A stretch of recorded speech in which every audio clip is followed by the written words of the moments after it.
Okay, we're calling this meeting back to order. We are now on staff reports and other business. CAO verbal update. Nothing, thank you, Chair. Okay. 5.2 budgets. We have Director Suzanne LaFrance. Good morning. Good morning.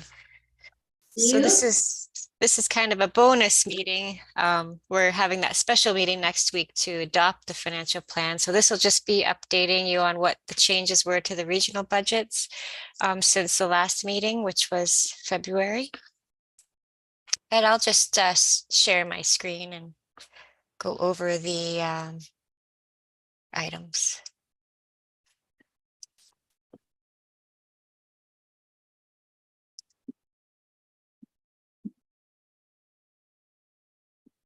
So this doesn't include any new changes that just happened at the board meeting yesterday. But those will be updated for the new special meeting next week. So the regional budget so far they're looking at the requisition. It's a 2.1% increase over 2022 or 62,955. The estimated residential tax rate is 0.0528 per thousand. So $1 million residential property would pay approximately $53.69 for these services as is. And I go through each separate service and the increase and decrease below. So you'll see the general government has a slight decrease. The regional invasive species is flat. Land planning and zoning has a 7.3% increase or $24,000. Regional solid waste does show a 59% increase of $61,000. And regional growth strategy, so it shows a reduction of 2,617, and Sea to Sky Trails is flat to prior year. So the forecast figures have been updated in this package as well. They're pretty much set. We're having our audit completed as we speak. I'm just working on the financial statements for 2022. And so the general government budgets, I highlighted the changes that were over 5,000, but a lot of them were just due to board resolutions using funding of reserves that are kept in general government. So you'll see the transfer from reserve account increases and then the contributions to other service increases, or there's other expenses that were just special projects using those reserve funds that show increases. Specifically, another change that doesn't involve reserves is the LGCAP, the Local Government Climate Action Program. We reviewed 2022 and posted the applicable expenses. Posted the applicable revenues to offset the expenses. So the LGCAP covers 80% of our climate action initiatives. And so we reviewed and offset the climate action specialist salaries and benefits in 2022. There was some delay in just reviewing that program since the loss of the climate action specialist. So we also looked at the 2023 postings and made sure everything matched for 80% of the program we have so far is for two projects that aren't currently on the work plan, but I've posted them just in case they become available or somebody has the capacity to work on them. It's the Community Energy and Climate Action Plan and the Climate Adaptation Assessment. So those are shown with using the LGCAP fund. Potentially they'll just move forward, so will the LGCAP revenue. And so I did post the full amount of the anticipated Growing Communities Fund, the 1.525 million. And that's just being transferred to reserve in the 2023 budget for now. And as I mentioned, there were transfers from reserves updated. And there was an error I caught from my previous budget sheets, and it was missing $50,000 transferring to the Howe Sound East Fire from Community Works Fund. So that's been corrected. It's one of the benefits of going through these spreadsheets every month for 3 consecutive months. You can really spot any errors. And eventually, I won't be using spreadsheets. It's just a little bit too much CPU power needed to use these spreadsheets, and I have to have 2 separate spreadsheets, and we're eventually going to be using the financial system we have, which is Unit 4, and we already have access to the planner, but it's too much for one person to build these budgets in Unit 4. But with the deputy and the new capacity, we'll be using that system, not having to deal with spreadsheets any longer. Well, I shouldn't say not having to deal with spreadsheets, because it still can report into spreadsheets, but at least it'll be in a database where it's more secure. All right, and I did update the contributions to other governments line. That was for the Area C transit allocation for from the Area C Amenity Fund, based on the Village of Pemberton's information sent to me for 2023. And the health and wellness has been updated to the 1,000 per full-time equivalents. And that's for all of the services that have staff. So that would also be for land planning and zoning and the utilities department. And that is all of the changes completed. This is the new look of just the requisition changes, and shows the division by each member as well. And these are the full spreadsheets where I've highlighted the changes I've made since last version. Are there any questions about the budgets? Questions? Go ahead, Mike. Just waiting to see if there's other bigger questions. So next steps at this point would be if the board is happy, we're going to approve the budgets as presented and go into our special meeting next week, correct? The reason I asked for the clarification is just because I do want to speak to a little bit about the transfer to local government with regards to the transit allocation. So I don't know if I pull that out for a separate discussion. Like, I don't want to complicate the bigger budget conversation. So I just want to make sure I get the process right. Should I just? So yeah, that is an estimate based on what the Village of Pemberton has sent me and the request of Russell for his amenity fund usage. So if that changes, we could amend the budget in the future. If you wanted to bring it up now, I'm not sure.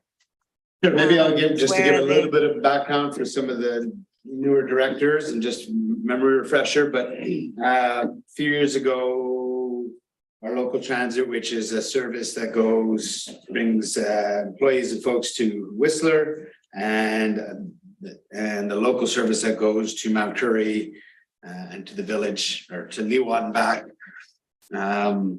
That's what we call our little local service. So that was a three-way partner split with SLRD Area C, Village of Pemberton, and Lillooet Nation. We have a transit committee that governs that. And a couple of years ago, Director Mack, moving backwards, we did a study to look at how transit could be better in Area C, how it could be grown, what the current usage is, all that sort of thing. Unfortunately, that study was done during the pandemic, but nonetheless, we've gotten to a point where, just without going really deep into it, we've gotten to a point where Director Mack and this is what the numbers are based on, last year came to the committee and said, on part of Area C, like to reduce the contribution from 33% split to 20 last year and 50 this year, mostly based on that study. And the usage numbers. So again, without getting a ton of detail, that's how we've gotten to this number that's presented to us.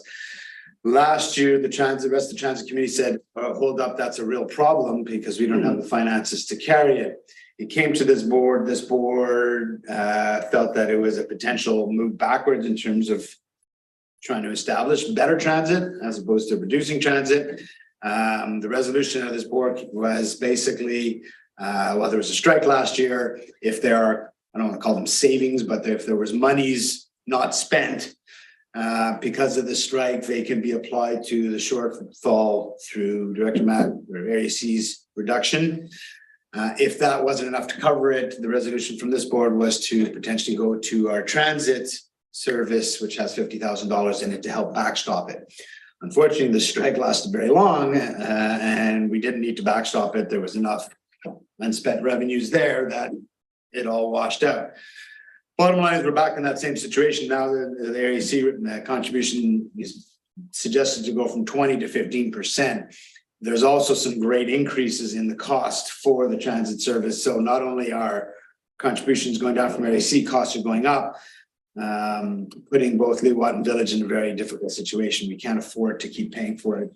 And ironically, we're getting a ton of requests for more service at this point and increasing the service. So all that to say, this is a hard hit on the transit system locally, and the number that's here in front of us hasn't been discussed by the transit committee. So my long-winded statement is this number hasn't been discussed by the transit committee. I know there's a lot of concern around it and a desire. You know, the ultimate ideal here is that we will have a regional transit system in the very near future, and I am still optimistic that we will make that happen in the next year or so.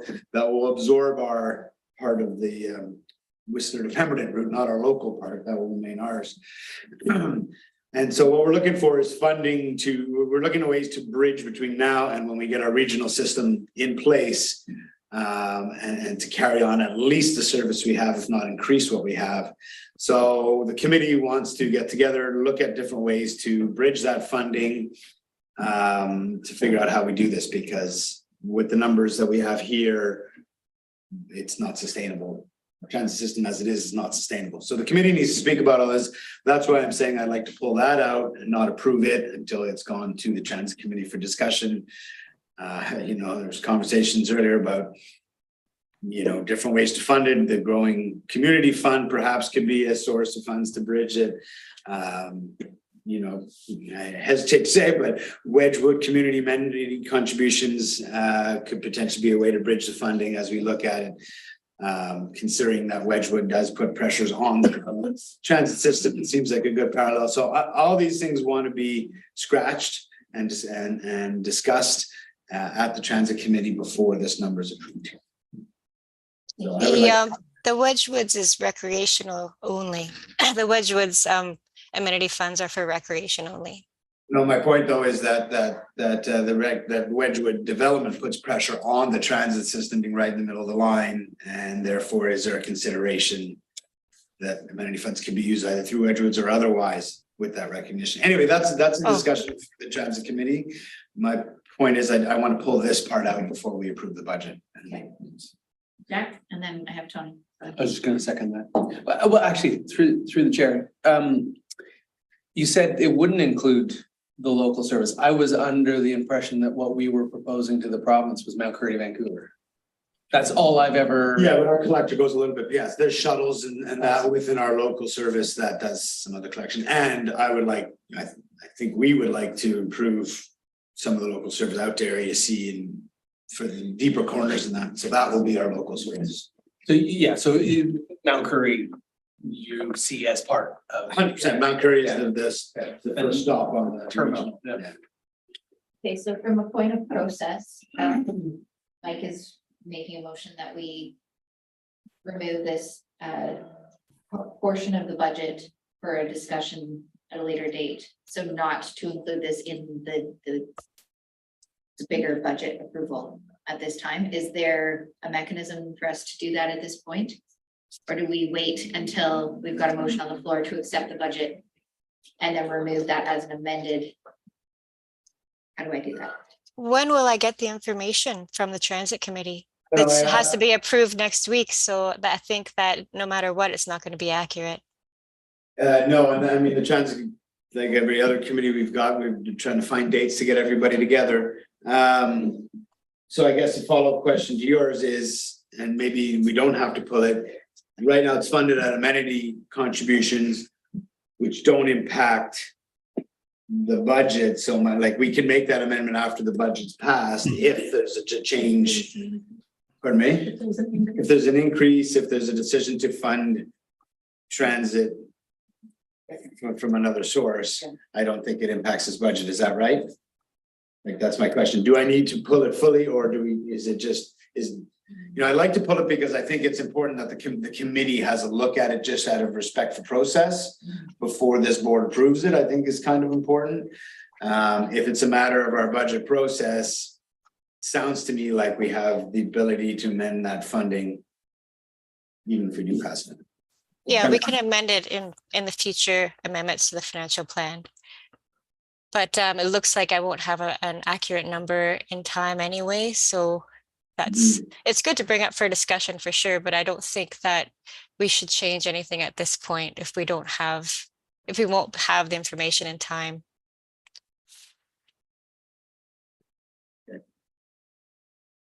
And the current number is based on the resolution that was passed several months ago from Director Mack. It's not a resolution, it was there wasn't a resolution at the table, it was Director Mack gave direction Oh, okay. to reduce his funding or Area C funding contribution. Okay. And again, last year when that came to the board went, well, can we find other ways to bridge it? So it's not a motion from the board to reduce the funding, it's direction from Director Mack. Thank you. Director Rainbow? Yeah, listening to Director Richmond there, and I thought I heard him say at one point that the service from Pemberton to Whistler was to take people to Whistler to work. So my question would be, how much does Whistler pay into this bus this transit? It would seem to me that if we're talking about a bit, sort of a sub-regional service there, I understand that they're under financial pressure. I can see that with the reduction from Area C, that's increased that pressure. But rather than say Area C needs to pay more, or go back to what they were paying before, if in fact the study showed that Area C people are not using it that much, and if the main or a main purpose of that is to take people to Whistler to work, maybe the employers in Whistler should be subsidizing that bus run. Not unheard of in other parts of the world. No, I think it's a fair point and a fair consideration. I don't want to go too deep into it here, and I think it's something that's come up at the transit committee. And I don't want to speak for the transit committee. My guess would be, emphasis on guess, would be that the transit committee would most likely suggest a conversation, or one of the results that will come out of our next transit committee meeting will be a suggestion to have a conversation with the RMOW, perhaps. Again, I don't want to say what the committee is going to decide in advance, but that's been considered. Let me put it that way. What you brought up, Director Rainbow, has been a topic of conversation at the committee, has been considered, and yes, I think it's relevant. And I'll leave it at that for the committee without the risk of going too deep down that rabbit hole right now. Thank you. Thank you. It's just a question on process, and Director Richmond, I heard you say that from an ideal process perspective, it would be good to have this vetted by the committee before we approve it. There's obviously a challenge in timeline there. When do you when does the transit committee actually need the funding to flow from this body to that body to pay the bills? So is it worthwhile just like approving what we have and then coming back for an amendment as opposed to pulling it entirely? Yeah, from a process standpoint, I think you're right. I think that makes the most sense. Approve the 15% as directed by Director Mack, and then further conversations could lead to amendments.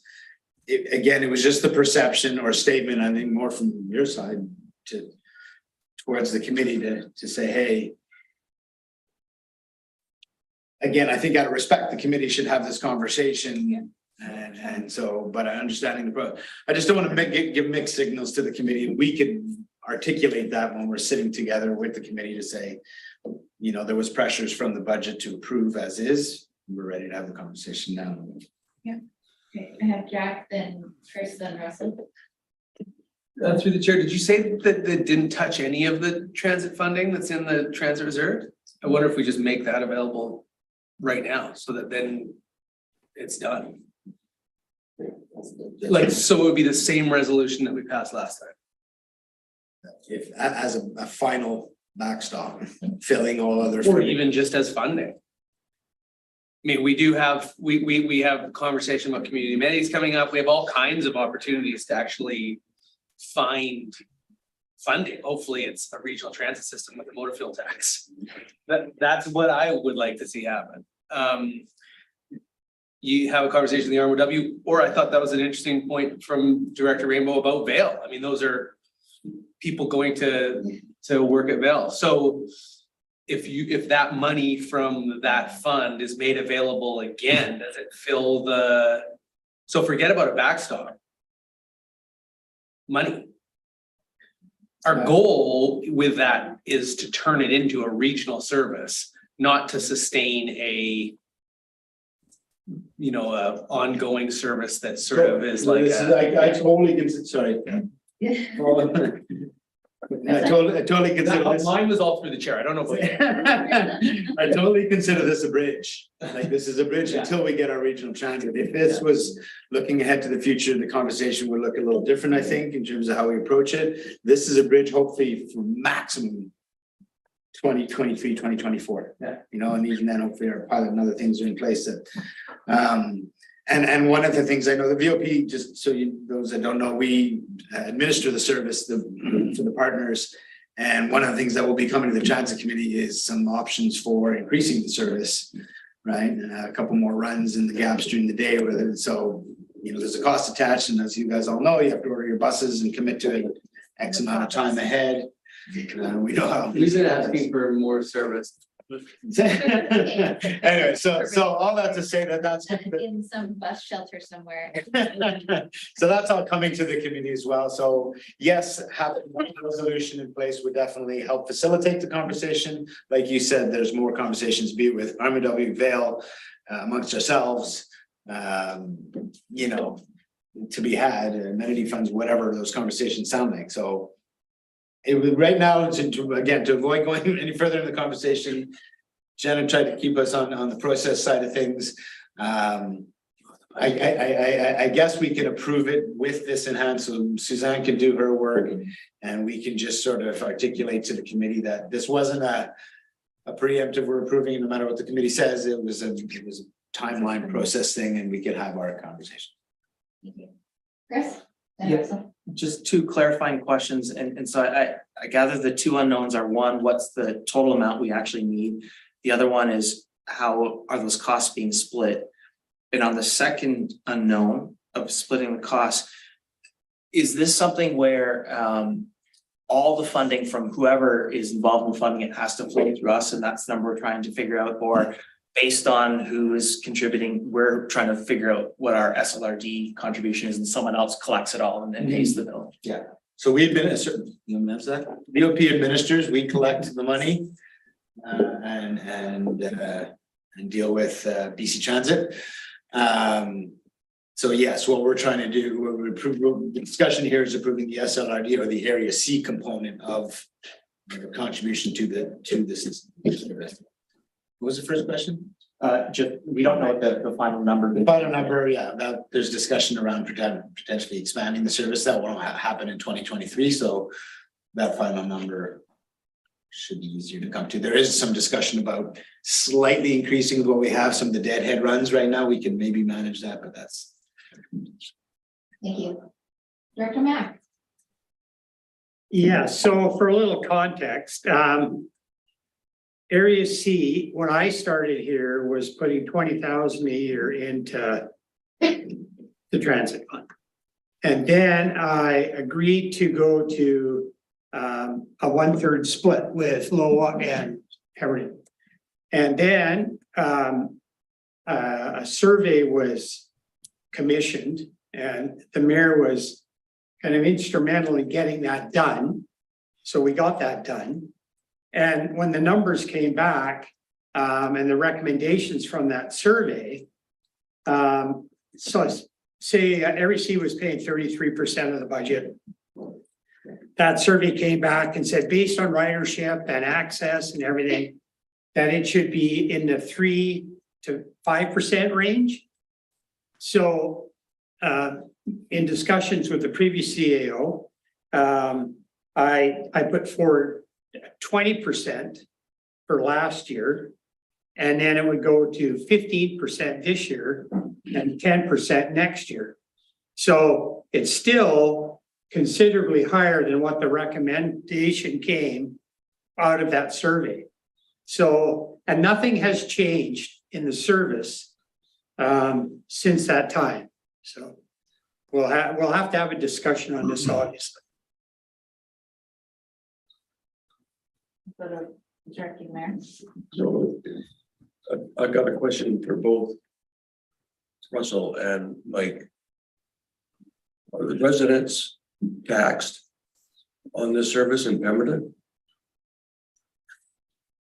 So yeah, it comes to our taxation, something that we've discussed a lot over the past, and I've encouraged Director Max since I've been at this table, and that's why one of the reasons I encouraged the survey was to create a service area here. And this is before we had a huge backlog of service areas to create, but to create a service area for Area C so that it came out of taxation.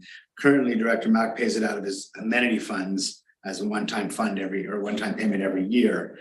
I'm hopeful. Say that I'm hopeful for Area C that once we get to our regional transit, that will take care of the regional part, and the local service will then have a service area to help pay for it, and there'll still be a partnership that governs it as is. So yeah, that's the direct answer. And the Lillooet Nation, they just give a lump sum. Yeah, obviously they don't have the same taxation, but they give they pay their 33%, 33.3%. And the way the system, I'll answer the direct question. I'll have my hand up for a follow-up after. Well, thank you. So yeah, I mean, the problem, the survey was done to try to understand how Area C gets served by transit, how it can get better served, and the current usage. The recommendation wasn't pay 3%.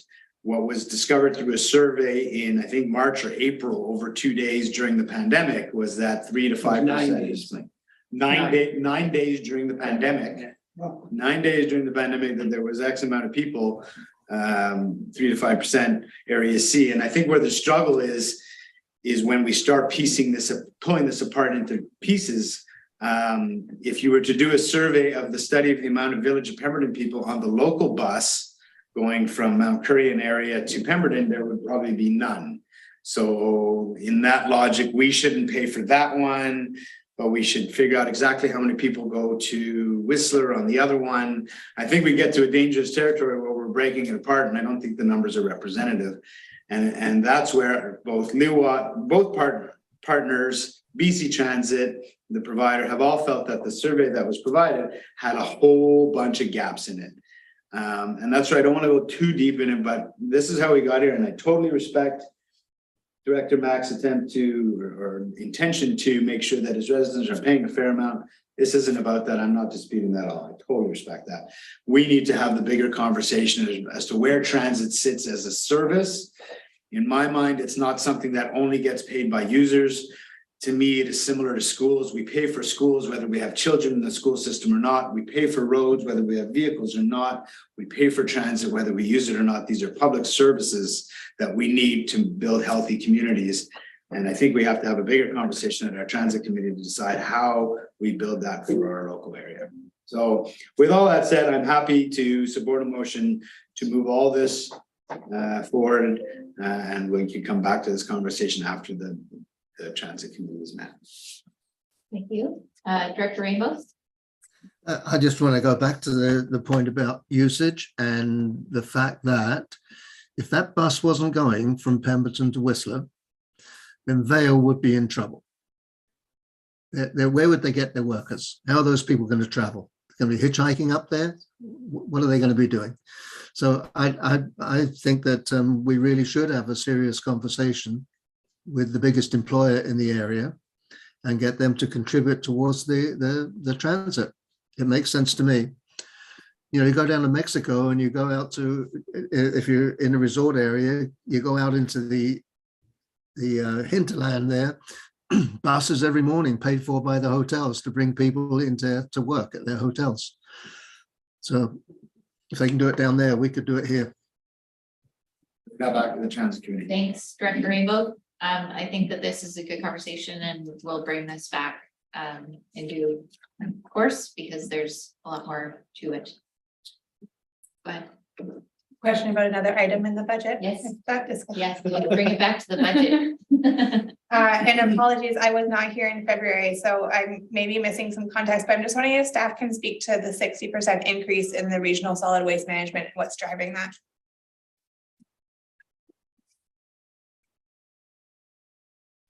Director LaFrance.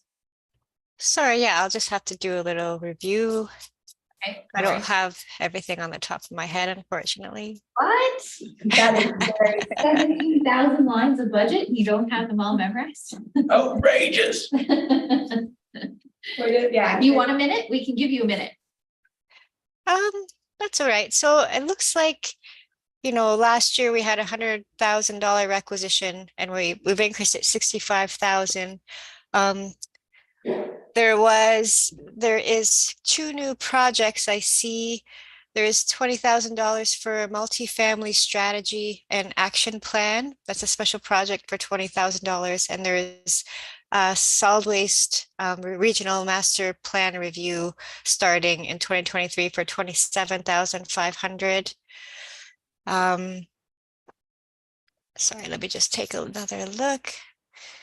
And time allocation did increase quite a bit due to the solid waste plan review.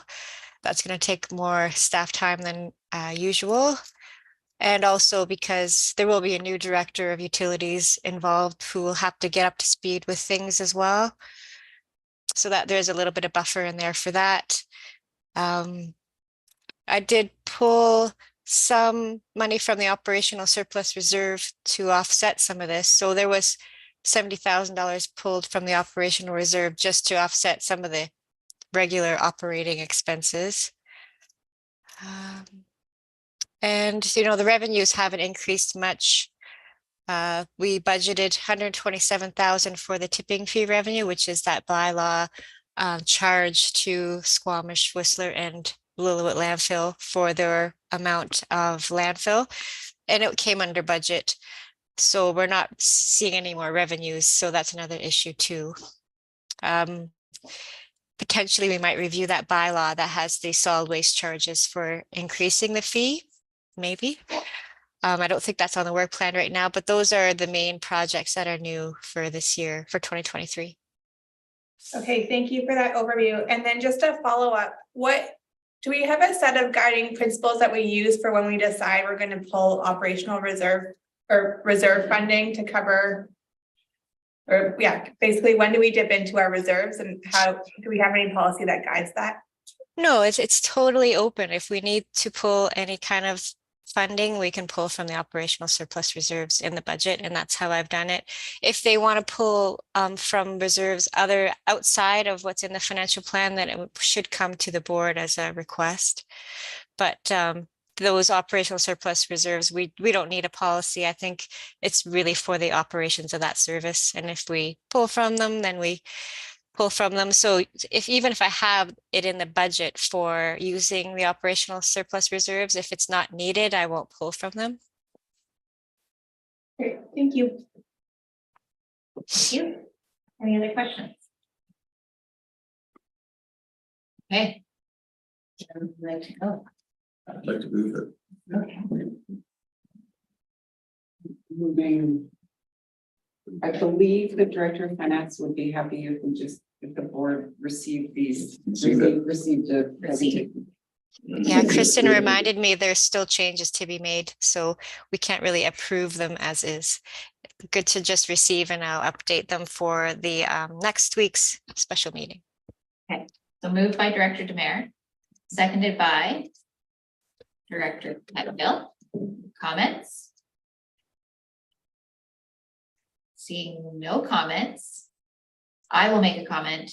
Director LaFrance, you are a master at this work. Thank you very much. And we look forward to seeing this whole thing wrapped up next week. Thank you, me as well. Awesome. With that, I'll call the question. All in favor? Any opposed? Motion carries. Thank you very much. All right. Next on our list, we have building permitting 101.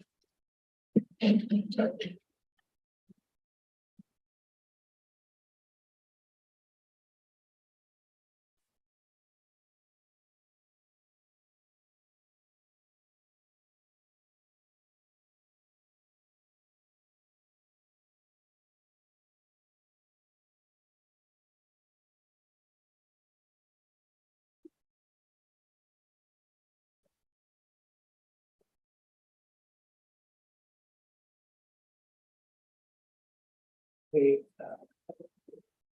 thank you. That was good. That's great. I don't know, right? And then Ralph voted in favor. I know, I'm very compelled. This is weird. Creepy. You're doing a little. I don't think he's gonna do that. Yeah, it's 20 minutes.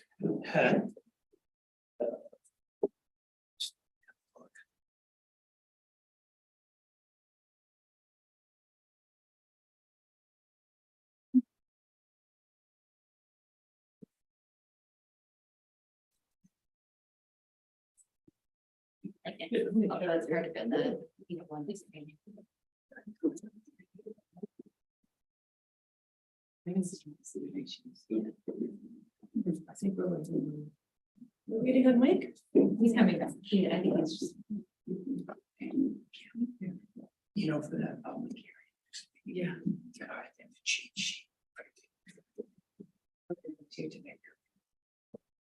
I don't think it's gonna change much. It'll just be the Just number the of word. submissions, yeah.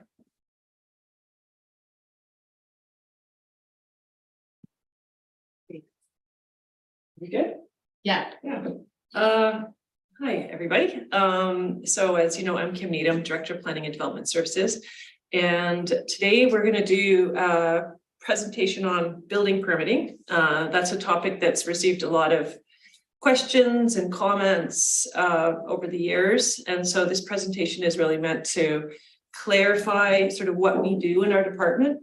Planning and Development Department is, I always say, one of the toughest departments because we are regulatory in nature. And of course, a lot of people really don't like rules, and we're the ones that say no, and nobody likes to hear the word no.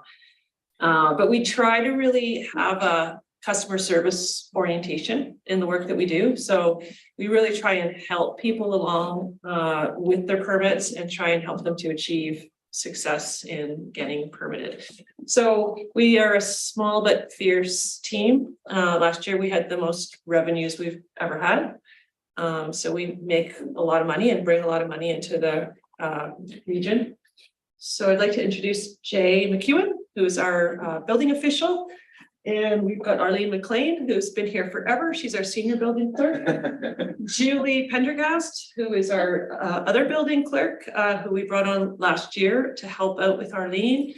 And she's been great. She's learning and doing a lot of plan checking and whatnot.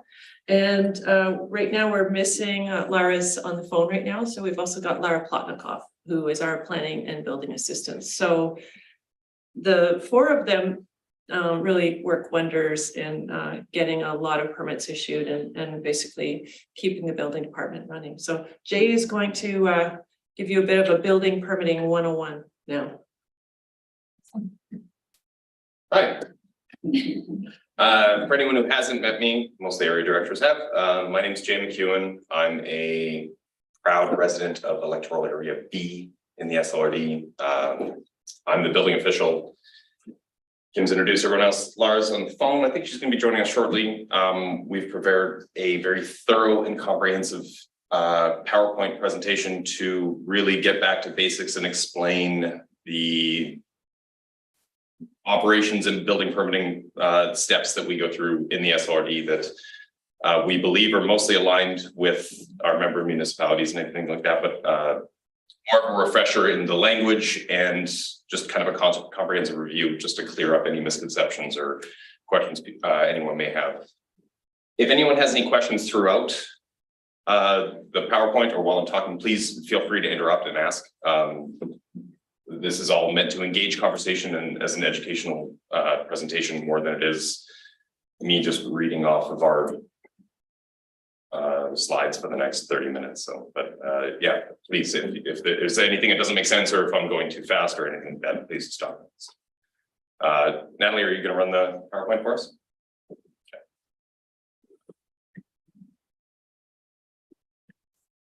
Building permits and notice and title. So I've got a whiteboard behind me. I'm going to, as we go through this, I'm going to explain this. I'm going to read a little bit and talk a little bit about these things, break them down for us.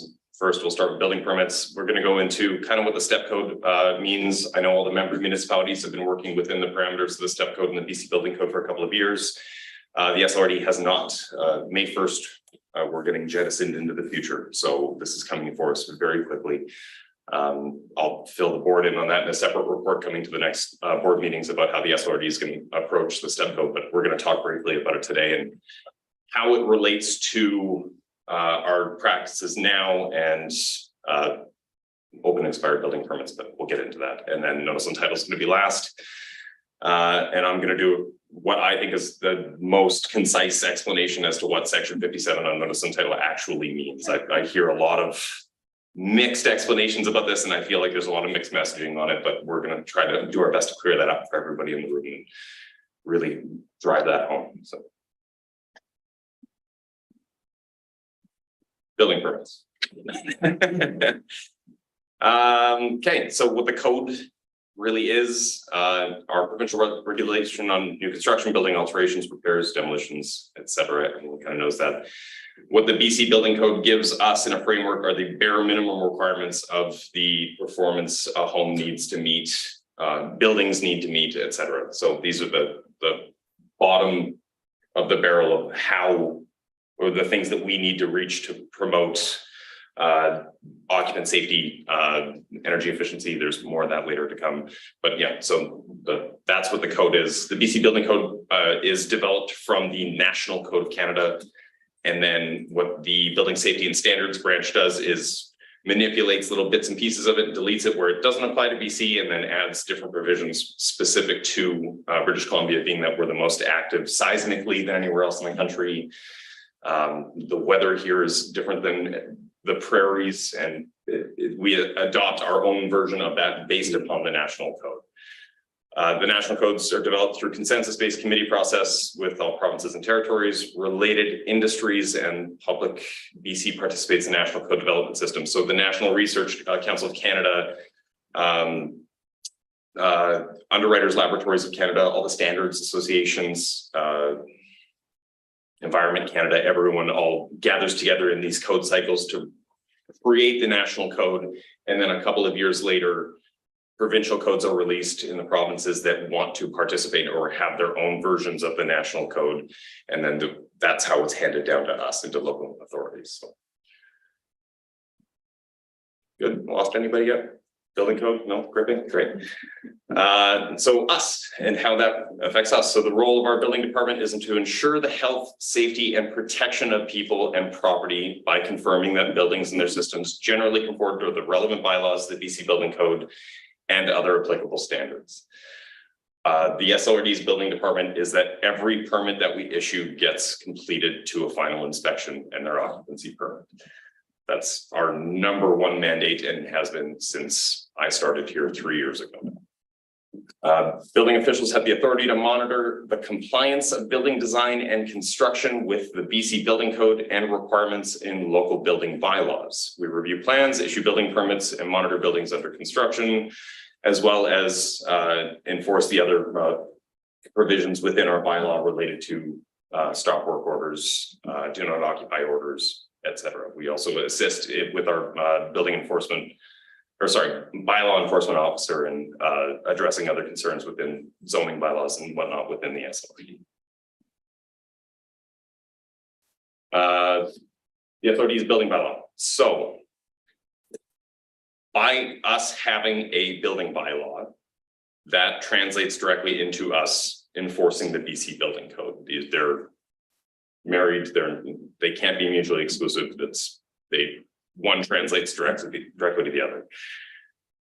By adopting a building bylaw, the SLRD chooses to regulate all construction within the boundaries of the regional district. Through the provisions in the bylaw, the regional district administers and enforces the requirements of the current BC building code. By the nature of the building code being a set of standards, the building bylaw doesn't allow the SLRD to reach above or below those requirements. So we can't by bylaw ask for something that's beyond what the building code says. So the building code is the bare minimum. That's what we're allowed to say that people need to meet at the bare minimum. We can't ask people to do anything that is non-code compliant below it or further up and beyond code compliance above it. We don't, it's just the building code, that's the standard that needs to be met. The step code is a little bit of a different beast, but we're not there yet. Well, I've got a question on that one, is retaining walls. Yeah. You know, we went through a process a couple of years ago now, and in the particular areas, we've got these retaining wall. Is that all to code? There is specific portions of the BC building code that relate directly to retaining walls. So there's language in there that any retaining wall of 1.22 meters above finished grade is subject to building permits in the BC building code. Yeah. But we actually specify in the, you know, distance in between them and et cetera, et cetera. In the zoning bylaws and it's not in the OCP, but it's in the positioning of that. Yeah, and that's relative to design in the building code and part 4 of structural design of those retaining walls in the building code as well. So that's all been referred out of good practice in structural design from the engineers and geoscientists of BC, how we design retaining walls, because we don't want, especially in residential areas where engineering may or may not be limited to smaller structures of these sizes. We don't want people having 30-foot retaining walls. So the question is that above the BC building code, or is it part of that BC building code? So what you're talking about specifically is specific to the zoning bylaw. So it's not regulated by the building bylaw. Okay. The building bylaw says that that 1.22 meters is our threshold where we need building permits. So if you've got anything smaller than that, that's when the building department, the building bylaw is applied. The tiering of retaining walls in the area AB, and I think it's in every zoning bylaw, speaks directly to what's that based on those design guidelines and principles, but that's zoning, not. Okay, yeah. Thank you. I hope this isn't too broad, but municipally, we have OCP, zoning, development permit area guidelines, and building permits.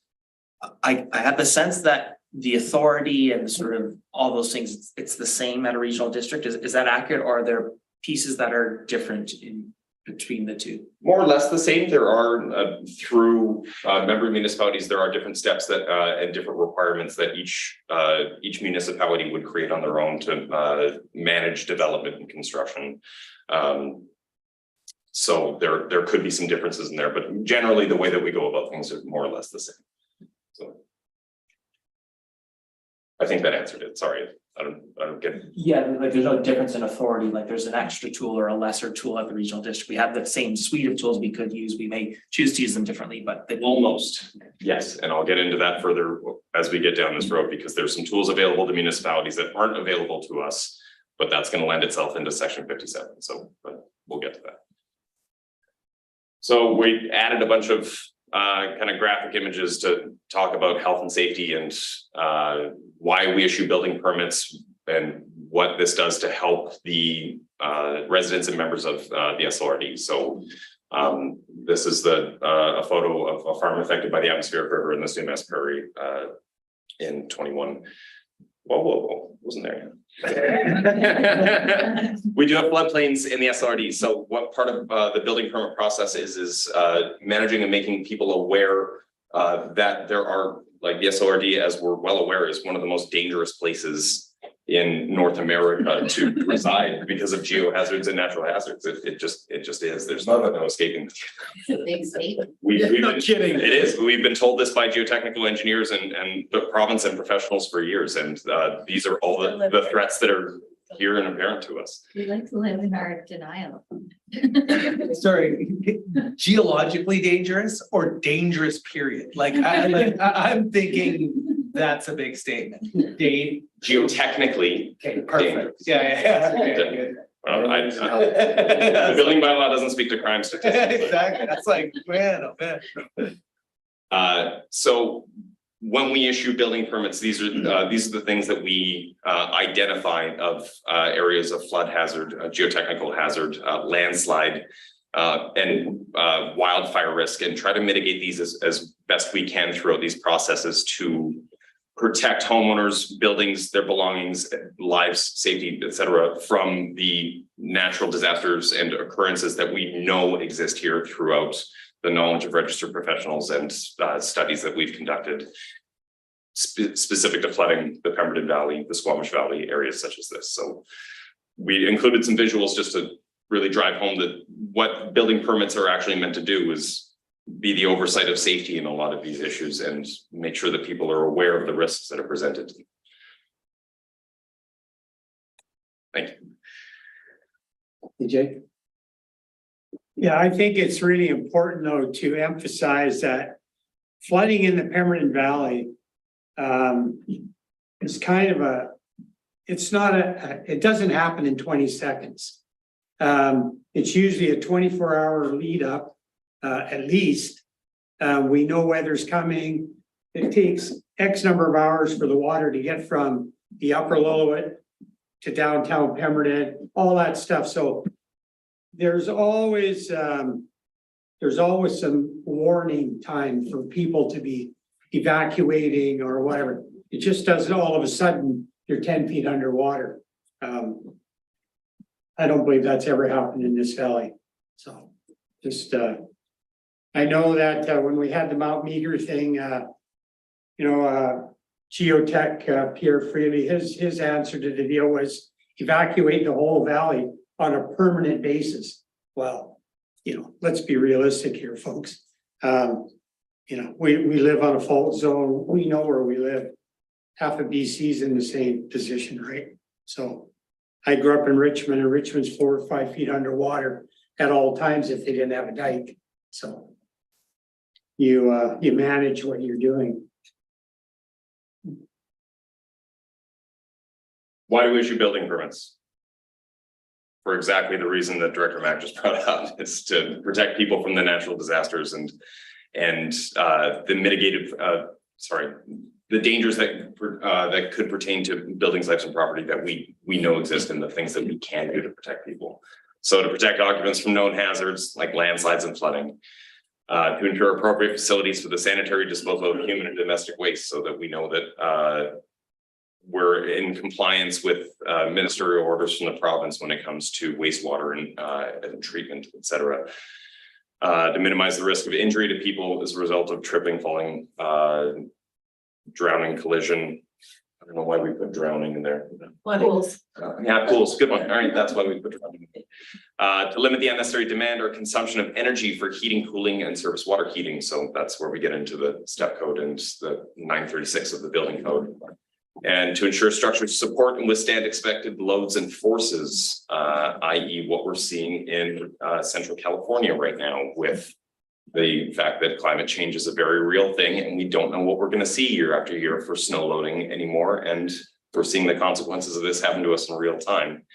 And limiting the severity and effects of fire or explosions. So that's kind of an obvious one, and that's really been the point of building codes since their inception. Fun fact, if anyone was curious, building codes exist because of the Great Fire of London. There were so many lives lost in London's Great Fire that they decided they needed some sort of standard to meet egress for people to get out of buildings under the circumstances of fire. That was the very first version of any building code that we have in Western civilization, and we've adapted it since then.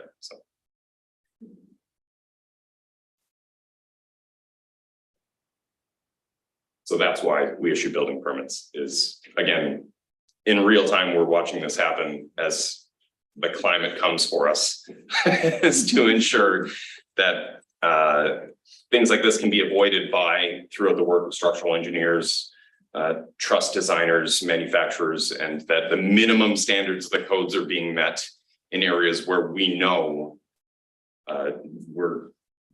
we get, sorry, I'm struggling, ridiculous amounts of snow, and where that's changing, and whether it's changing for the positive or negative, we're unsure of. But as long as we're prepared for that, then events like this don't happen.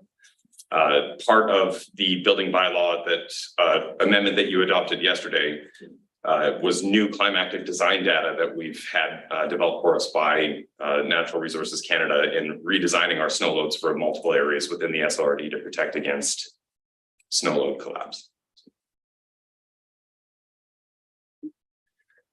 All right, expired building permits. So currently building permits are valid for 3 years with the ability to apply for a 2-year extension.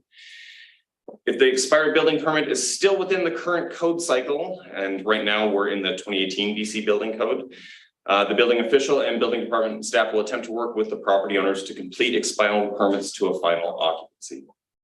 Once code cycles have changed, property owners will need to reapply for a new building permit, and all requirements will fall under the code of that time of application. So I've spoken, for instance, Squamish, I've discussed this with Colin. We're in line with your policies, and they're basically the same as this.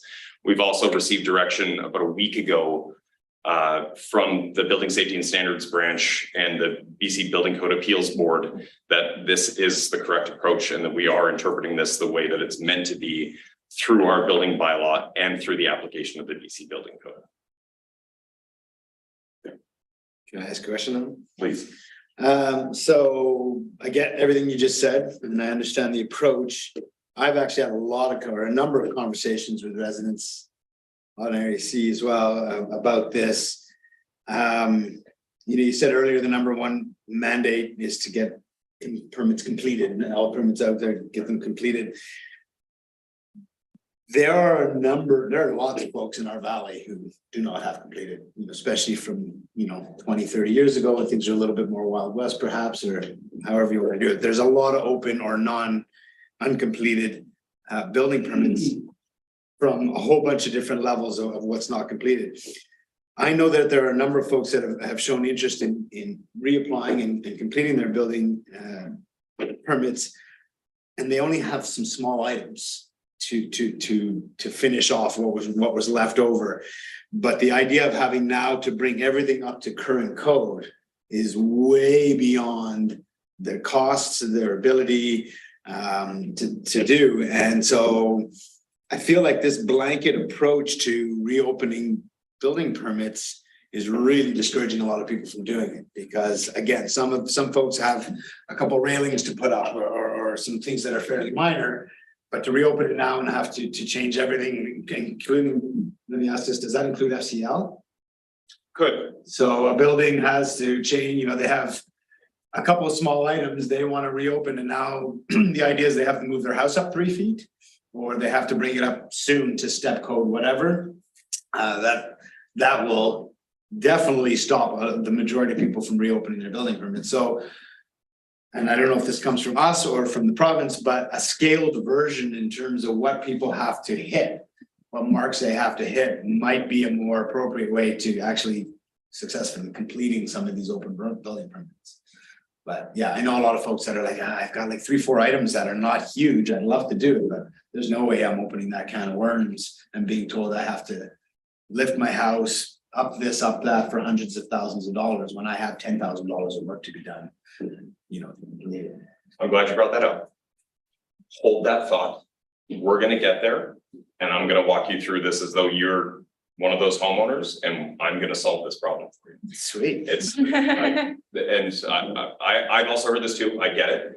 At the risk of going back 2 slides and showing a house collapse under the snow load of something that was built without permits in a place with a dangerous snow load, that's why. But we'll get there, and we're gonna. It gets addressed in some of these slides, and I'm gonna walk. Okay. Like I said, I'm gonna walk you through. I can wait. I also have a question from Viv, from Director Birch Jones on the screen. Thank you. Excuse me. And I just wondered, and of course you're probably doing this, but I didn't hear it. We are communicating with people that have building permits that they need to get this work done before the code flips over, right? Not necessarily, no, this isn't, and it's not gonna really be. Our code revision that's coming in this year isn't, I don't want people to think of it as nails in a coffin. It's not gonna be like that. It's actually probably gonna be a little bit more permissive, and the further slides, I'm gonna get further into the technical stuff of this and walk people through it, because it's actually probably gonna make it a little bit easier for people to get there. Thank you. Stay tuned, Director Bruce Jones, because Mike and I are gonna walk through this like we're over the counter.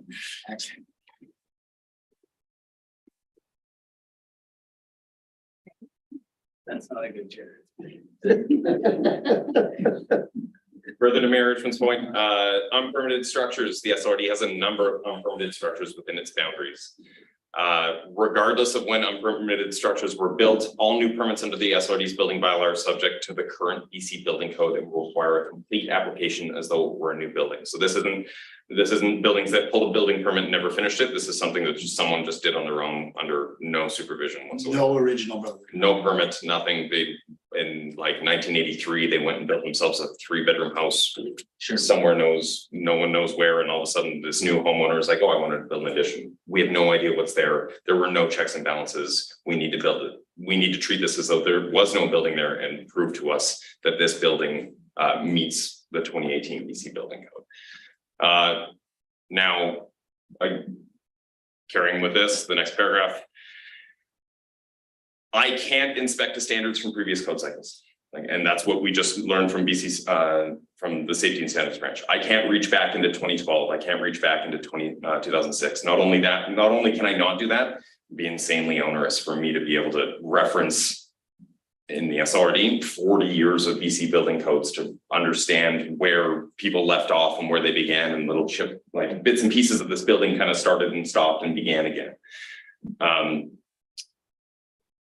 I can't inspect the standards to previous code cycles. I can't handpick items from previous code cycles to gain compliance. While the code is open to interpretation, it doesn't allow for exemption. So our building bylaw saying that we need to enforce things in the 2018 BC building code is exactly that. And the point that I made earlier about that being the bare minimum, I can't step backwards. I can't go below that bare minimum. So the 2018 BC building code is that kind of line in the sand. So, but stay with me, we're gonna keep going. Speaking to that, so older buildings that never finished their building permits, things like that, the code has changed, not drastically, but enough representing the minimum requirements for occupant safety. So this tweet from Kamloops Fire Rescue in January, middle of the night, family of 5 on the North Shore of Kamloops was woken up by their carbon monoxide detectors. Gathered up the kids, went outside, called 911. The Kamloops Fire Department responded. There were lethal levels of carbon monoxide present in the house. If the carbon monoxide detectors hadn't gone off, that family wouldn't be here. As early as 2006, carbon monoxide detectors weren't required as thoroughly as they are in the BC building code as they are today. So to the code requirements of today, this is one of the things that we need to see in new construction and homes being renovated or homes being brought into compliance. So this is one example of the safety measures that we like that are applied in today's code and modern codes that weren't not that long ago. So to the point where if in a building file someone was missing a handrail, they put in that handrail and we sign it off. I have no idea what else is left in that house, whether or not it's actually to today's modern, like this is why we have modern codes, is to ensure that these like bare minimum levels of safety as we progress in research tells us what we need to have in these homes. On that, when I was finishing up our house building permit, the original code didn't need to have a double check valve on the main water line coming in. And that's got to be one of them because I was asked to put one in. And I did. Yeah. So one of the, I'm presuming there's very particular ones that are really important to have. And through that, when we cycle and when the building code brings in new applications of new equipment and things like that, it's because they've found research that that says not having a double check valve. If you've got a water filter in your house and all of a sudden that backs up, it's sending all that stuff that it filtered out of your water right back into Gun Lake. And now that's there for everybody else. So that's the purpose of those things. And then the code, as it evolves, claws stuff back. So our second floor balconies and railings where we weren't allowed to have horizontal pickets because they were worried that children would climb up and over them and fall and badly hurt themselves or kill themselves. Through research, we found that that never happened. No children ever climbed up over those railings and died. So now we're allowed to have horizontal pickets in our railings above 6 feet in homes and on exterior guards and residential applications. As long as we're not over 14 and a half feet of the next drop off. But it was proven out by the National Research Council, but that was all for naught. We shouldn't be worried about that. Sorry, Director Mack. So with the carbon monoxide detector and all that stuff, when we go, I guess we'll talk about when we get to the step codes. But when you start building these houses so that they are a sealed contained unit, they don't breathe properly. Like if I want more air in my house, I'll just open a window. I was telling Craig, I had a call yesterday from a friend down in the Quad. I think his house is maybe 12 years old, and it was, you know, a sealed envelope, all that stuff. They changed all his windows out yesterday and put windows that would open because he's got a huge mold problem throughout the house. And there's a number of other houses that were built in that same time frame, and they were built to contain the energy and be energy efficient, all that stuff. And it's created a problem that, you know, maybe somebody didn't completely think out. So I hope when we get to the step code stuff, there is the ability to make those houses, you know, as efficient as possible. That's fine and dandy, but also as livable as possible down the road, right? Yeah, definitely. And with the step code does address that. I can draw a diagram. I just want to know, and just by a show of anyone who doesn't have an HRV system in their home. Do we know, is everyone familiar with what the principles of HRV do and things like that? So that addresses that. What does HRV stand for? Heat recovery ventilation system. I have absolutely no idea if it's working. Yeah, Or definitely. maintained properly, right? Exactly. That's the problem. Yeah. Okay. Sorry, Director Rainbow, is that? I have no idea whether I got one of those. What's it look like? Glad you asked. Does the camera see me on my whiteboard here? Okay. All right, so HRV systems are installed in your mechanical room usually and are meant to introduce fresh air into your home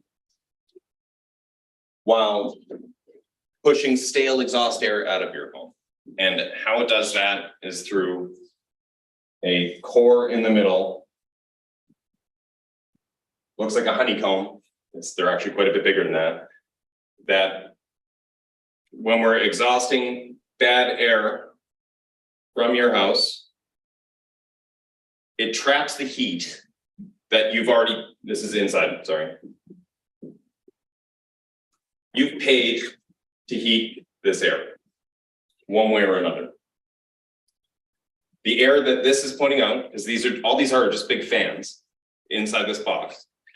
It's taking bad moist air out of your house and it's capturing the heat that you've already paid to heat that air inside your house. Cold, fresh air from outside meets that heating core. It warms it up, and now we're bringing warm but fresh air back into your house. So there's just fans. There's two fans. running at all times. And it's just cycling fresh air throughout your house so that you're not blowing all that hot air that you've already paid to heat your house back out into the atmosphere. And that warm air is returning in, capturing it through this. HRV systems that are being installed in homes right now run between 80 and 90% efficiency. So they're capturing almost all of that heat. Homes today within the step code, again, we'll get it further into the step code stuff, are being required to be more and more airtight. And there's units of measurements that we use to figure these things out, but it's through these systems that we introduce fresh air and exhaust out the moisture, the stale air, and get rid of that stuff. Director Mack's 100% right when they work, but just like anything else in a home that you own, your siding isn't going to work if there's no paint on it. It requires homeowner maintenance. Your gutters aren't going to run if you don't clean the leaves out of it, et cetera, et cetera. So just like any other system in your home, anything else that's nailed to your home, you need to maintain it. You need to take care of it. You need to change your furnace filters, your water filters, upstream of your check valve, all of these things. This is another thing that you have to do every 6 months. You need to get a shop vac and clean out the filters on it because there's a filter here. So you don't get moths and things like that sucked into your furnace, and maintain it as best you can. They have a lifespan of about 30 to 40 years now. I renovated a house in Vancouver about 15 years ago that had an HRV system from 1987, was still working.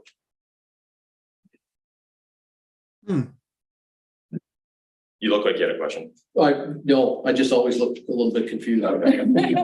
Yeah. Yeah.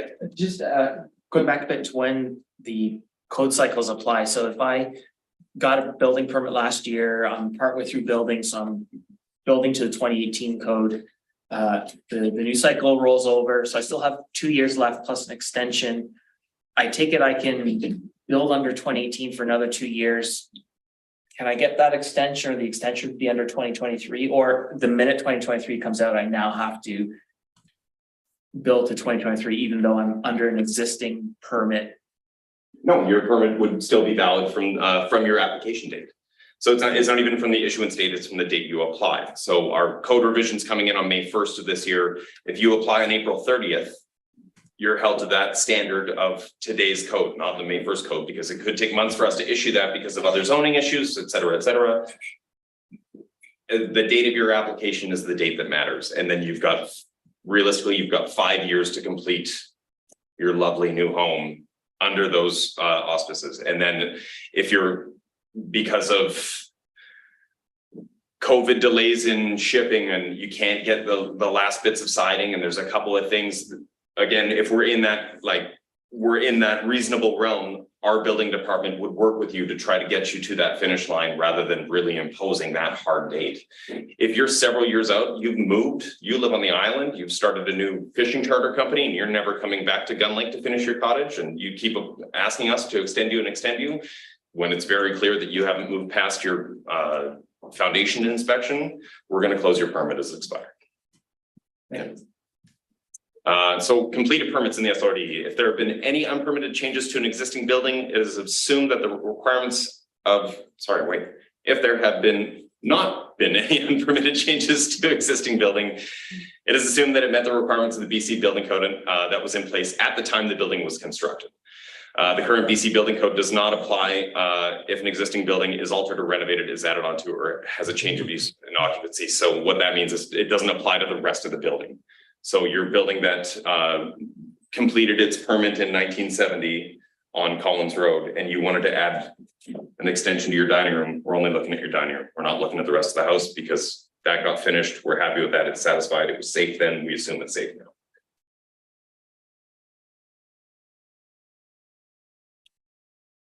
Would just fall into that if I say, oh, well, I don't need a building permit for this deck, so I put on this deck, and then someone complains.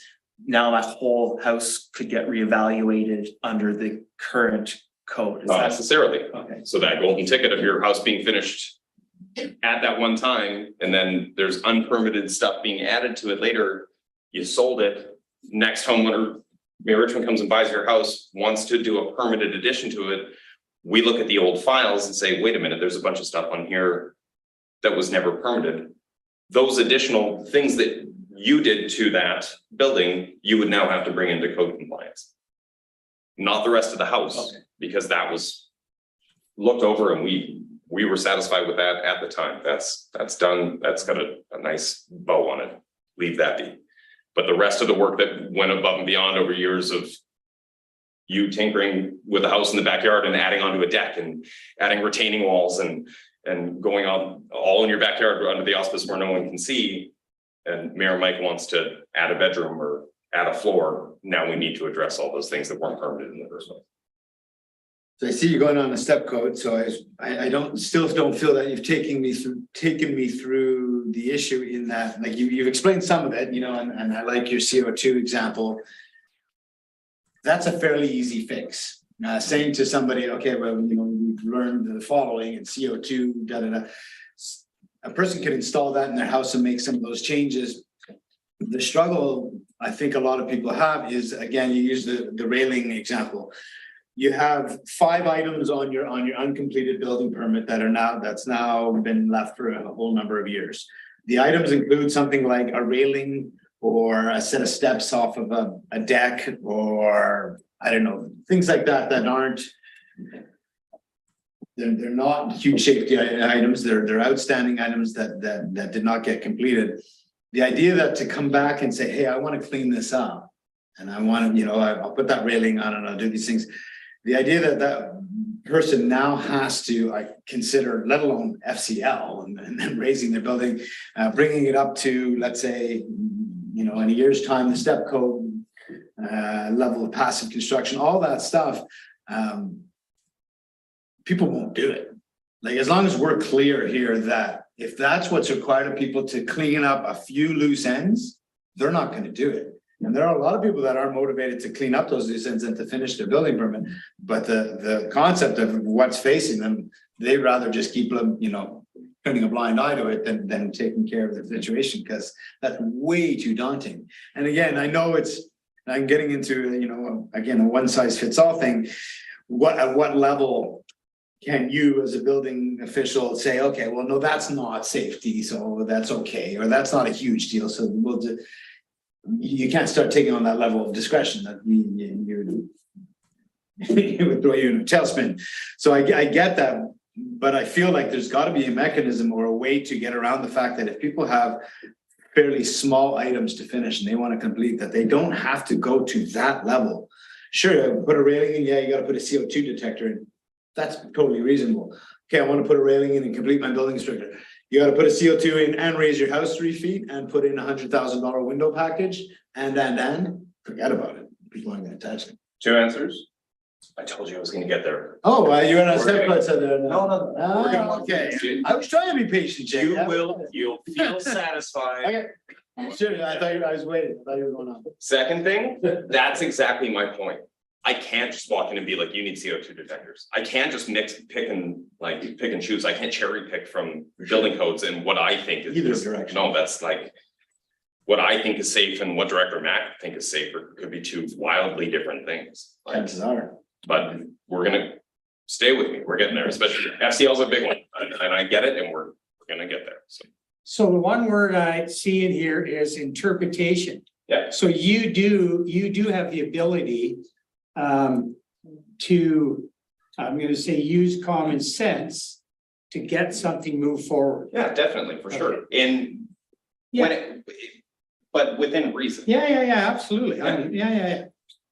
Yeah, I totally understand that. But the point is, you do have some discretion on the decisions you make. Somewhat, as long as they're still within the confines. So, and I'm gonna digress for just a minute.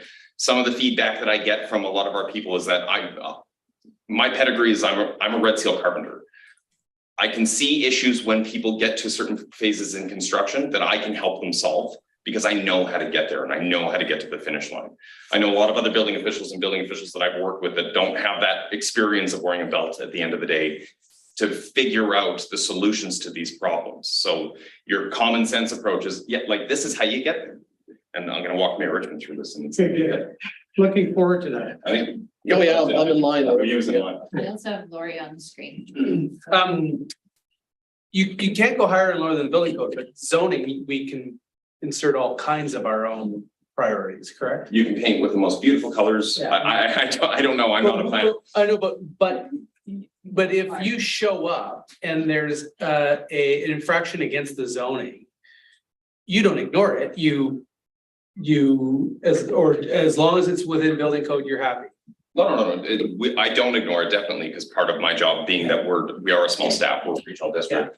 Our bylaw enforcement officer can't be all places at all times, and we're often on two different corners, being in Pavilion or in the Upper Squamish Valley. So we work together and we communicate with one another, but. I just want to make that point because I think a lot of times people say, well, you know, the way we framed it is this is building code and there's no discretion, or there's very little discretion as long as it's inside the building code. But you're a dual purpose human being in this circumstance. And there is a lot of things within this organization's control as it relates to zoning and decisions that are made about what happens on those properties as well. So is that a fair statement that there's some of this that's in the building code, all the building code stuff, and then there's some of it that's zoning related? Yes. Our presentation today doesn't speak to the zoning bylaw whatsoever. I totally agree. Yeah, sorry. I think that for the resident of this regional district, their perspective is like if you were to say to them, oh, sorry, that's, you know, building code versus zoning. For them, it's one block that they interact with us. And when we say, sorry, you know, that's the province, that's the building code, we don't have anything to do with that. Oftentimes there's confusion because they think, well, you passed zoning and now I'm being told about where how far my retaining walls can be from each other. And that is a decision that we made around the state. Yeah. Okay, that's all I was trying to say. But just to close that point, I'm not smart enough to be a planner. So I try to stay out of when people come to me with zoning concerns or things like that and leave those to.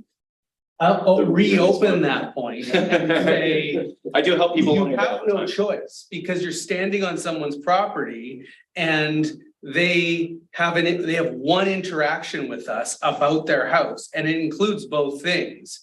And I think it's very difficult to say to a resident, just enforcing provincial rules here, we have no, and then they all of a sudden open one other piece of what they're looking at, and oh, there is a decision made by Director Mack and Director Crompton at a recent meeting where a piece of what you're responsible to enforce isn't in provincial jurisdiction. It's right in our jurisdiction. We made a decision on it 2 weeks ago. Absolutely. Yeah. Okay. However, we never have one interaction with anybody, ever. Sorry, you're not one, you are, they don't talk to somebody in Victoria. They talk to us, and they talk to us, one group, the SLRD, about their one house property. So they have a property, we're an organization, and I think we have to be very careful about saying, we're just here enforcing provincial regulations. Because I think we're doing much more than that. Well, we're not. We're enforcing the SLRD's bylaws and our building bylaws, which is what my core responsibility is, and our zoning bylaws, our official community plans, and things like that. When people have questions about their zoning bylaws, what their land use regulations are, and what they're allowed to do, again, me not being smart enough to answer those questions, I'm happy to refer them to other members in our department and our team who are experts in that area, authoring what those land use guidelines are. And I'm there to help people along the way when it comes to being in compliance with our building bylaw and the BC building code.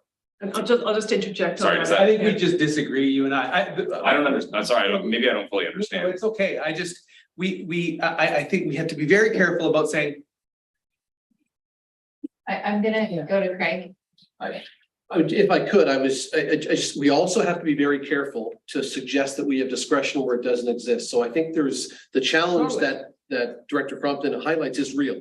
And that's a challenge that the team has to work through. But I think this notion of discretion and common sense isn't common We also have to recognize that from a building bylaw perspective, it is relatively black and white. And when you put the bylaw in place, you subscribe to the building code.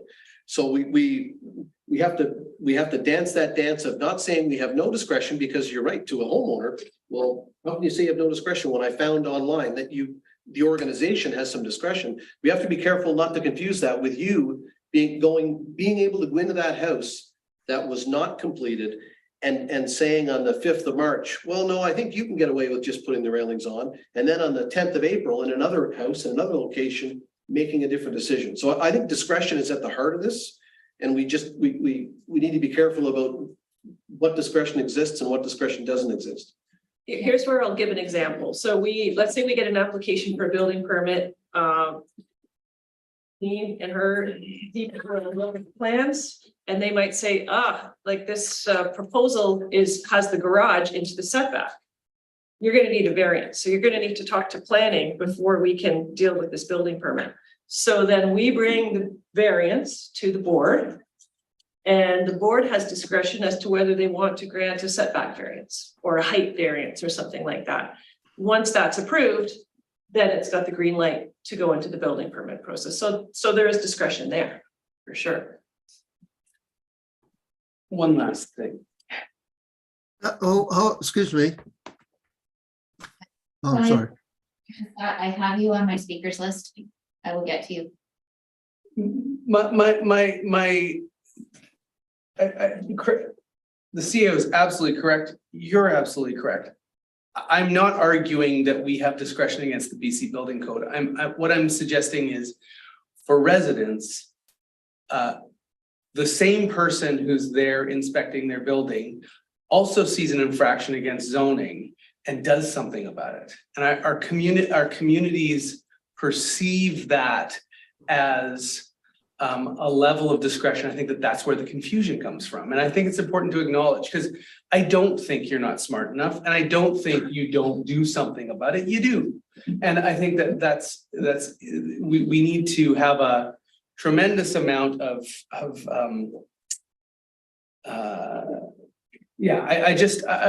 or we shouldn't, or you should just be there doing building, and you should only do that, and you should not pay attention to any zoning. But I don't think we actually are saying we're going to do that. You are going to be on there doing both things, and it's important to acknowledge that. That's all I'm saying. Okay, cool. Okay. I'm gonna go to Director Hopful and then Director Rainbow, and then we'll get back to. Yeah, sure, please. Okay. I'm Mayor Apple. Hey, how are you? Thank you. Good presentation. I feel sorry for you because I think that building and bylaw and all those things can be one of the most controversial subjects in at least in our municipality. But my question is, so we have a district within the district of Lillooet. It's called the Hot Farm, and the Hot Farm used to be part of the SLRD. However, in the probably the late 1980s, there was a hostile takeover from the district of Lillooet, and we took over the Hot Farm area from the SLRD and took it into our district. So and I live on the Hot Farm. A lot of our properties do not comply. So one part of my fence actually has a shed on it. And it's built right on the property line because back in the day that was fine because it was part of the SLRD. Now I can't touch that shed. I can't do anything with that. However, my question is that after the takeover happened, there was some building things that went on the Hot Farm, and some things were built in some people's yards that I don't believe had a permit, but were built, like I said, after the takeover and before, today's 2018 BC code. Are they legal or are they not legal? Are they acceptable until somebody goes to change them, or where do they sit now? Oh, Mayor, awful. Okay, well, I don't know, and everything's unique. It's gonna change kind of property by property. I know the hot farm's kind of a funny place where a lot of that stuff, did they have zoning when? I don't recall, and if they didn't have zoning, then they could be legally non-conforming. Yeah, so that's another thing is that those setbacks and those lines at the time that the district of Lillooet took over the area of the hot farms and the SLRD, they weren't zoned during that construction, so that they would have been fine. So in essence, over the past couple of years, every couple of weeks, I come and hand Corrine a big stack of building files that we've unearthed from our archives so that you guys can have more information on a lot of those files that we have from when the SLRD was or the hot farm was in our jurisdiction. So it's really going to depend on a lot by lot basis for you guys, I think. okay, thank you. Okay. Director Rainbow? Yeah, thank you. Jay, you mentioned a couple of times that the building code provides minimum requirements. So am I understanding correctly then that a homeowner or somebody that's applied for a permit, if they can go ahead and do things beyond better than those requirements? Absolutely. But that you can't ask them to do something more than the requirements? Exactly. You're 100% correct. Okay, and then following on from that, there's this question of discretion. So if you were working with someone on a permit and they wanted to do something that was not quite compliant with the code, would we as a board be able to, by resolution, approve some discretionary power for you to make that change? No. And that's part of the Building Act of British Columbia, is that it's because the building bylaw adopts the enforcement of the building code, we need to enforce the minimum requirements of the building code, full stop.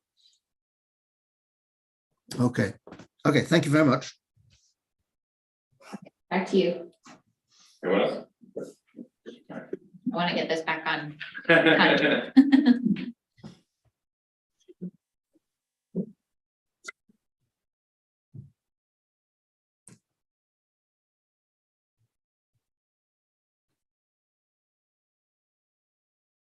All right, real brief rundown. Building Safety and Standards branch of the Ministry of Housing has developed performance targets for new buildings called the Energy Step Code. As of May 1st, 2023, all new buildings in British Columbia are required to be 20% more energy efficient than they were on April 30th. This can be achieved through either a performance or prescriptive path. The prescriptive path we'll get into at a different point. I can briefly touch on it if anyone has any questions, but this is something that we're going to bring to the board of directors in a staff report in April. Whether or not we want to choose that route, but we'll talk about the performance path, and Mike, this is where we're going to get into this.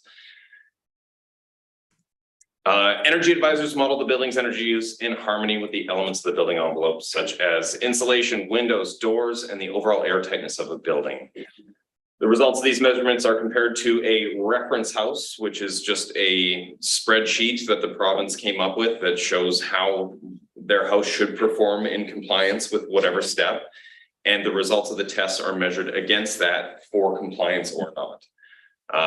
The performance path to code is a compliance accepted in the 2018 BC Building Code. So today, the performance path using an energy advisor in a building the state that it's in right now with very minimal prescriptive elements to get to compliance with the 2018 BC Building Code is a way to bring people into compliance with buildings that never finish their permits. So I'm going to get more into that in a second.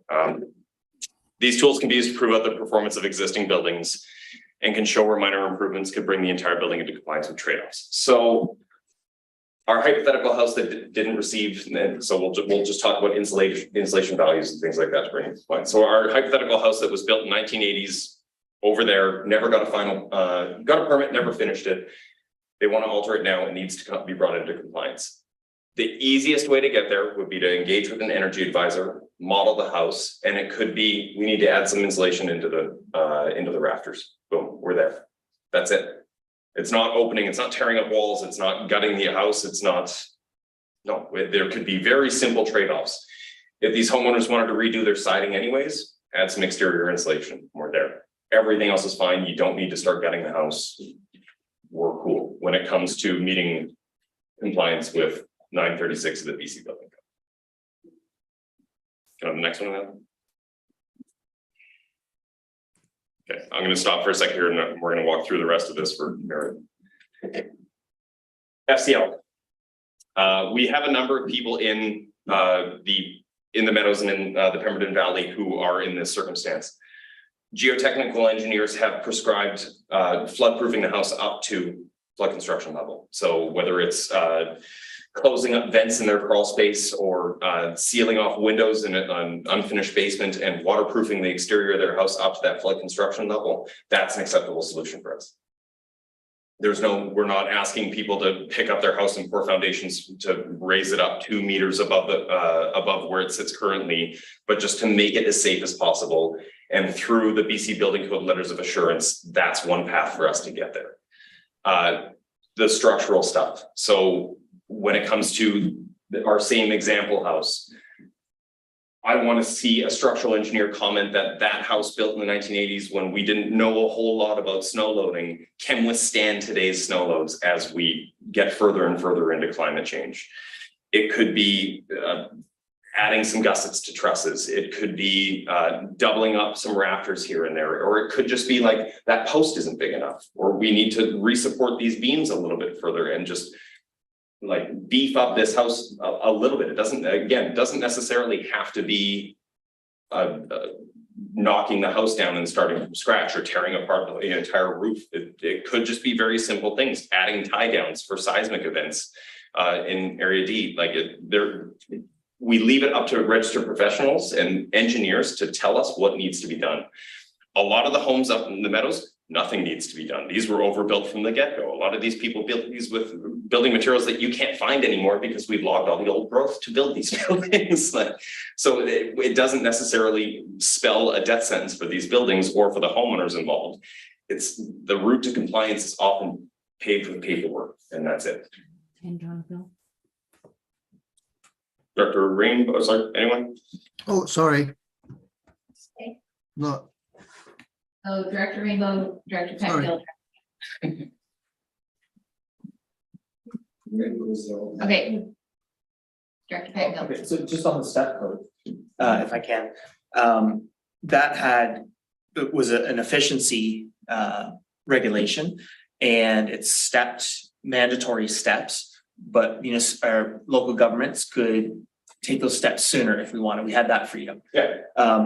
Emission standards, I understand, are being added in May, and so there's an option to opt in for local governments. Is there also an eventual mandatory component, or the emissions piece, is that strictly optional? Right now it's opt-in only. I'm not sure what they're going to do down the road when coming to greenhouse gases and carbon emissions. They don't tell us until they offer it. Okay, thanks. Director Beck.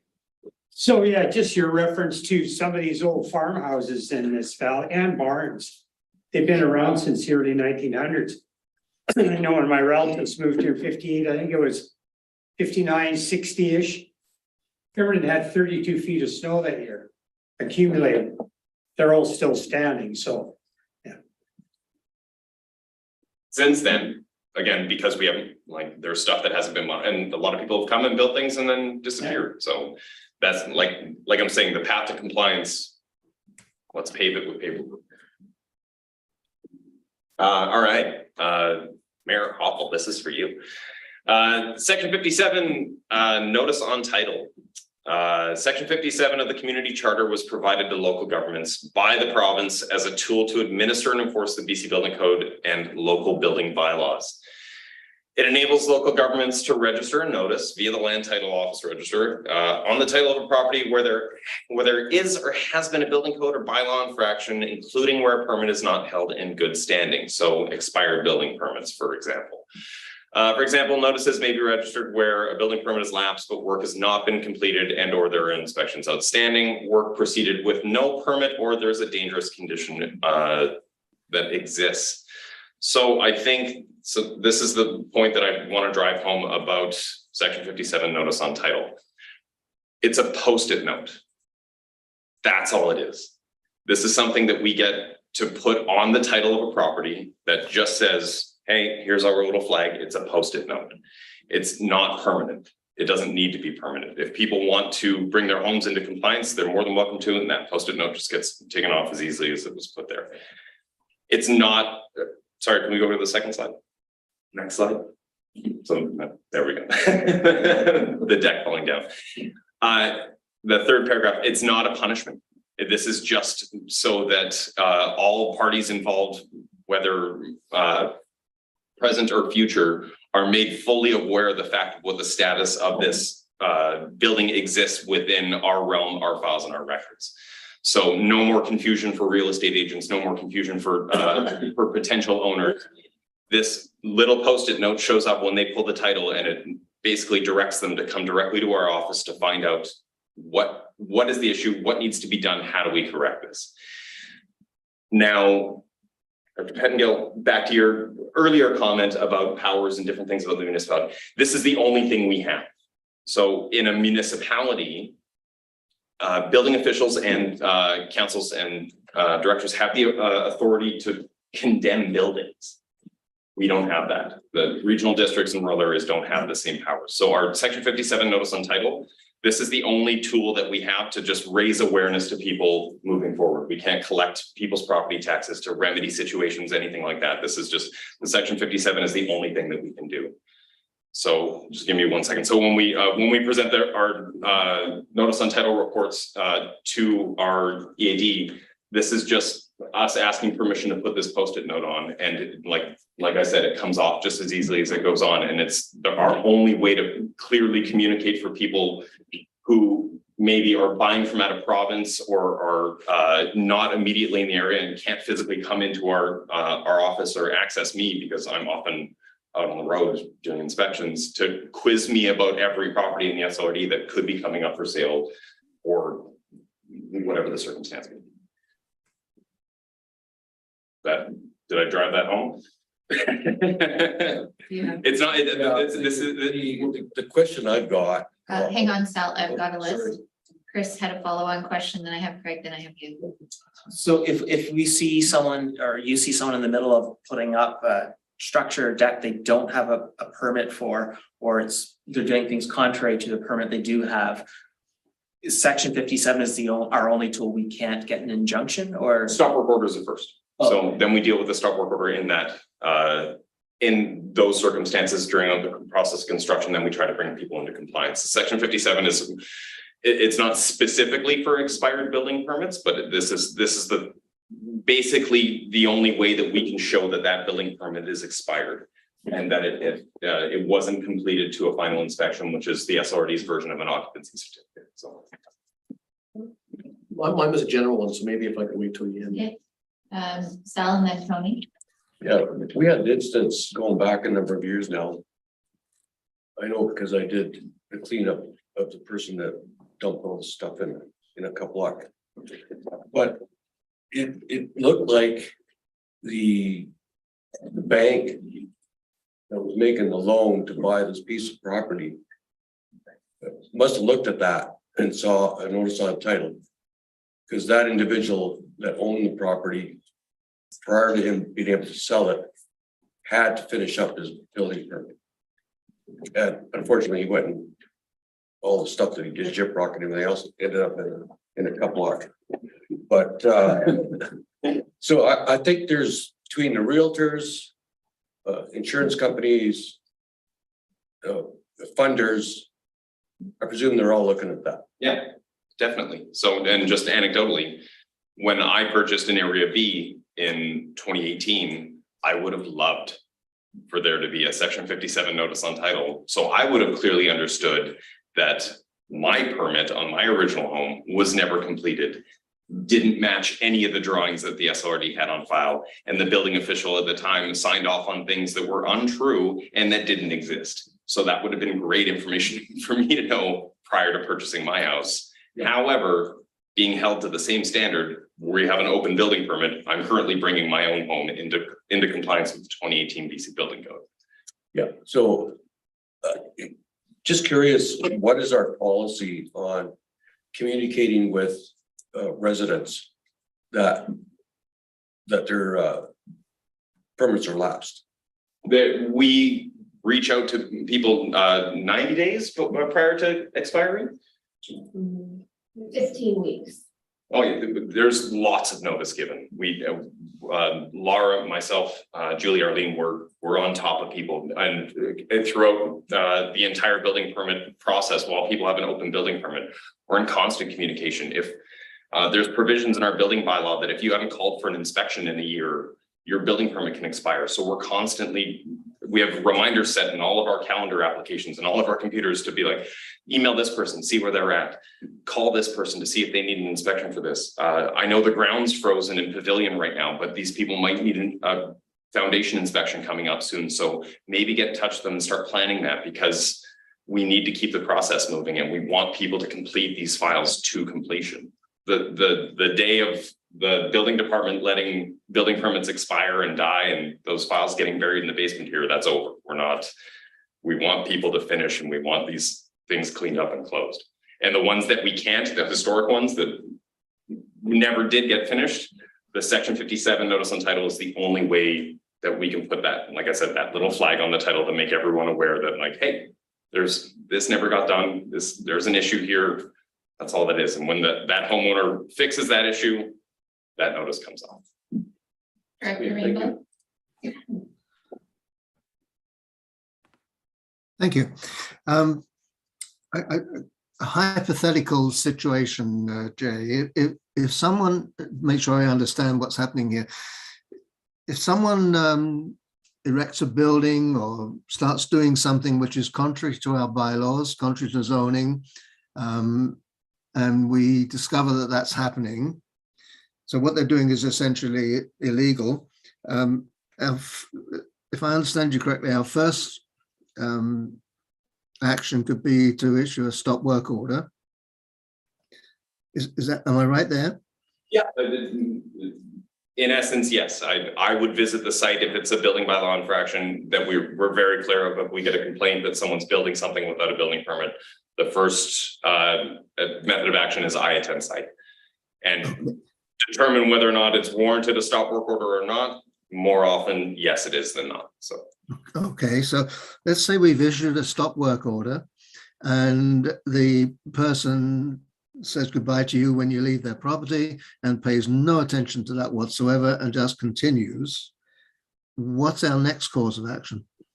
30 days after, give or take, after the stop work order is posted, our department sends the homeowners a letter reiterating the fact that a stop work order has been posted.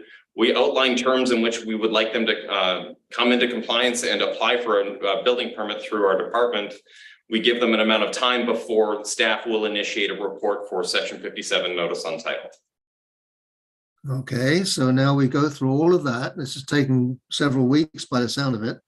And now we've issued a notice on title, and the person that is doing this activity just says, so what? I don't want to move for the next 20 years. I'm just going to continue. What do we do then? So prior to us issuing or the board allowing us to proceed with issuing a section 57 notice on title, we bring our report to the electoral area directors with suggestions on methods in which to act. And these are in your reports for every time we bring these forward. More often than not, more than 90% of the time in the SLRD, they're minor infractions or small things that we want to work with homeowners to get resolved. So our recommended course of action is that section 57 notice on title. If they're egregious or if they pose danger or life safety to the occupants or their neighbors, or it's something that we're all in agreement as staff that needs to be stopped, then there are other recommendations that we put forward to the electoral area directors in seeking a court injunction to have the construction cease and or be reversed. So we can get to that point where we can direct that whatever's been erected, established, can be taken down or moved or whatever. Via court order and through the provincial court of British Columbia, yes. Okay, thank you very much. That's fine. Thank you.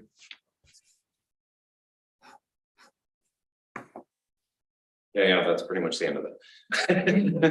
Yeah. Thank you very much for that. Is it, did I leave, is there anything?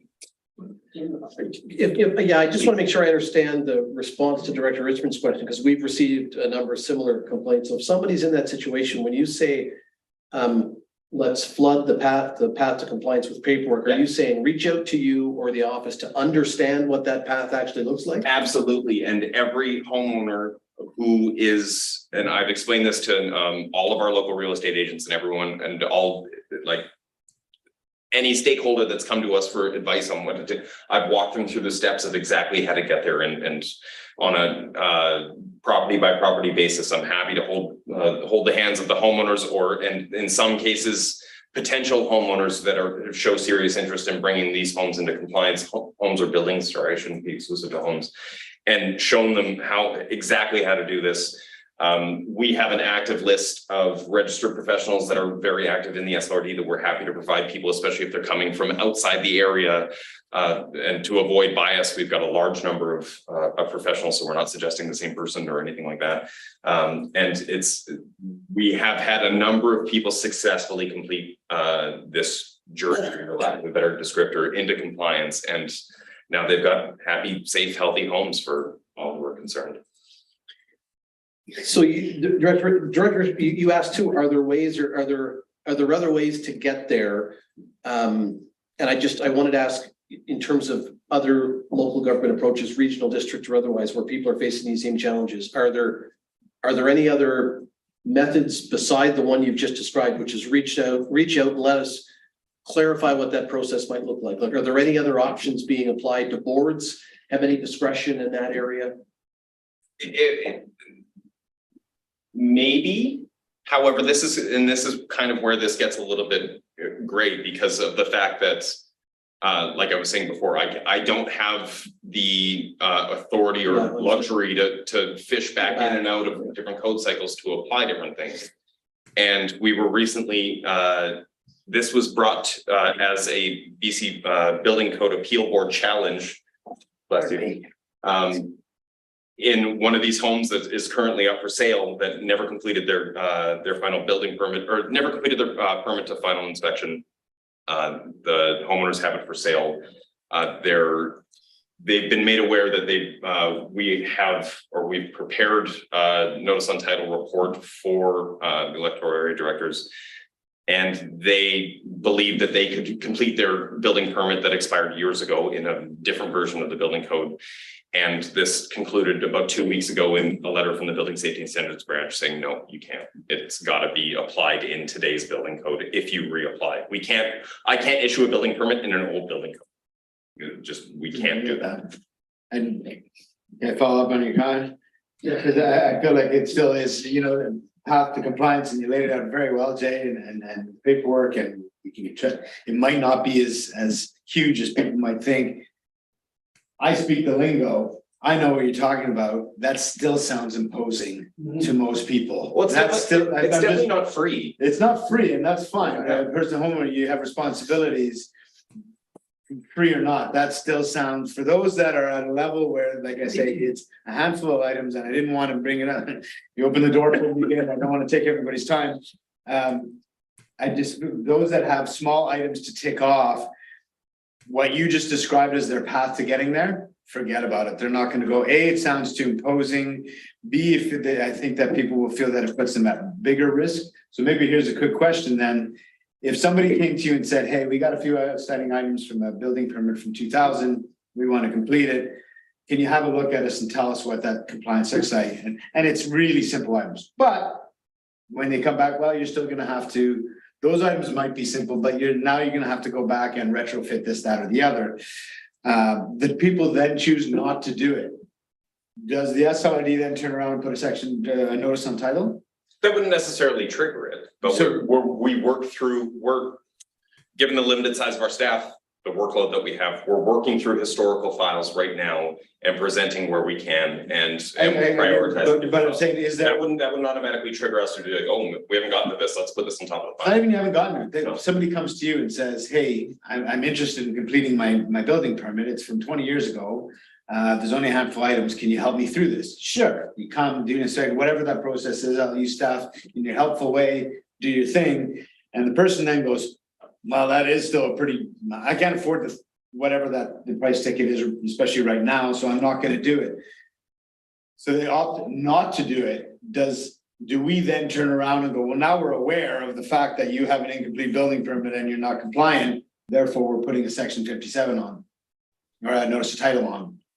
No. Will not it trigger necessarily. that notice of title? Because that's just another reason people will not even enter into the process. But it should be known that they're already in the queue, if it already hasn't happened I yet. mean, We're actively going through as many old incomplete files in the SLRD okay, historically to present to the electoral area directors to place the section 57 notice on title to end the surprise and end that cycle of like, well, I didn't know, like, or so my we're real estate agent proactively didn't tell going us. back into all the old files as time allows. And we're gonna go back to people from 10, 15, 30, 50 years ago.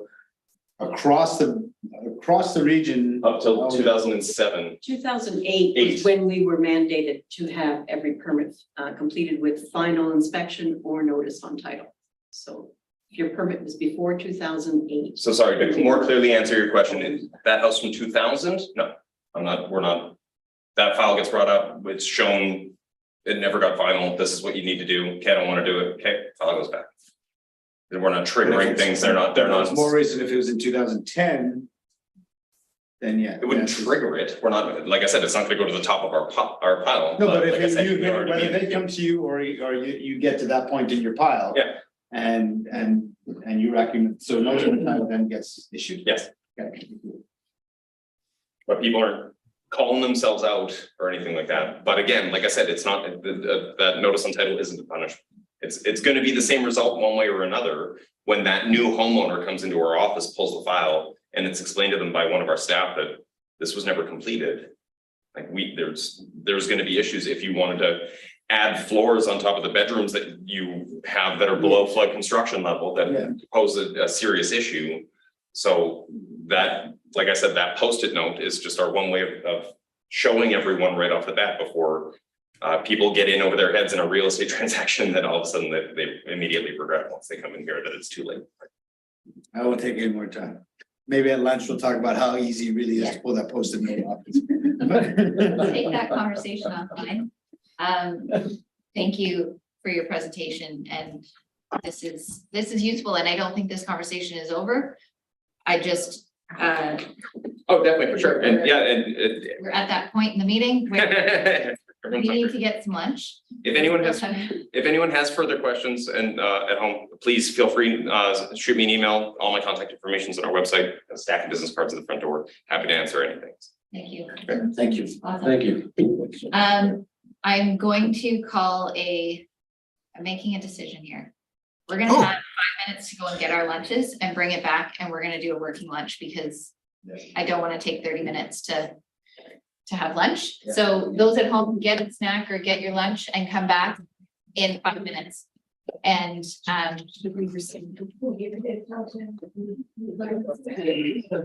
Mike, do you have a iPhone? I have a wire in my truck, but not a log.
Okay,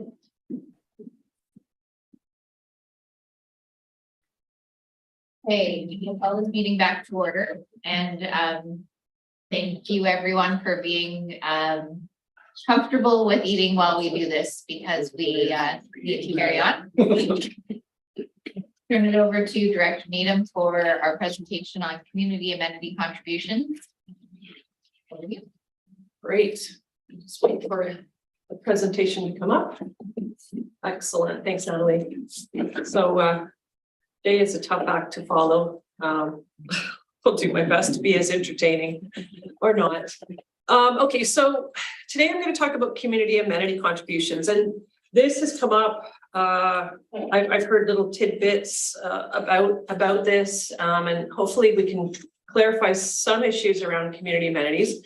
And what I want to make clear is this presentation has to do with community amenity contributions, not associated with this big lump of money that is to be received from the province shortly. So that's sort of a different animal, a different pot of money.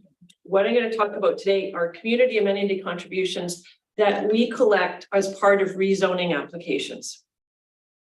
So I'm going to talk about the legislative context, our current community amenity contribution policy, and some items for consideration, some things that I think we need to talk about in order to determine how we deal best with determining how funds get distributed. So the province has legislation that allows us as local governments to ensure that developers install services as part of their development on the site and immediately adjacent. So we can collect what are called development cost charges for certain offsite services, namely water, sewer, drainage, and roads and parkland. So we collect on some of these things, but not all, and I'll get into that. So there can be development cost charges for offsite services, money towards acquiring school sites, on-site services relating to subdivision, excess capacity or extending of services, say extending a sewer line or something like that. We can collect 5% of land as parkland or cash in lieu. And in the case of the regional district, that happens at the provincial level because we don't have a subdivision proving authority. So whereas in the member municipalities, you're going to have a subdivision approving officer. Our subdivision approving officer is the province, is Ministry of Transportation and Infrastructure. Okay, you can ask a clarifying question, but I do not want to get into a conversation. Yeah, the one thing on this list that really surprised me, and I don't know if it's different regional districts, but acquiring school sites, I would assume that was strictly the school board. Is that, like, I didn't think we had any responsibility for school infrastructure and sites and so on, so I just want to check on that. That is something that is allowed. Yeah. And we can collect land for roadways. So not all impacts of development are covered by these legislative provisions. So increasingly, local governments are taking the position that new development should not be a burden on local taxpayers. And they are supplementing the above requirements with community amenity contributions. For example, local governments commonly impose DCCs to pay for sewer and water, etc., but seek amenity contributions towards facilities not covered. So for example, the expansion of a fire hall, the creation of a fire hall, a new rec center, a library, these sorts of things. In the SLRD, we don't typically collect DCCs because in the regional district, developers are really required to cover themselves. We don't have big trunk lines. We don't have a centralized sewer system or water facility. So say for example, a Wedgwoods, they had to put in their own system. They had to put in their own water system. They have to put in their own sewer system, etc. So we don't collect DCs in the same way that municipalities do. The collection of community amenity contributions is at the discretion of the regional district. The legislation around CACs and the body of legal challenges around CACs it's pretty gray. It's sort of an odd little territory of our sort of regulatory powers. Local governments are encouraged to ensure that there is a direct link between the CACs and the development impact. And I'm going to get into that in a second. These CACs should be proportional to the impacts and consistent with CAC requirements imposed on other developers. If a developer puts forward an application for rezoning and proposes to offer an amenity contribution as part of their application for a specific purpose, say, for example, they come in and they say, I'm proposing this amenity and I want it to go to affordable housing.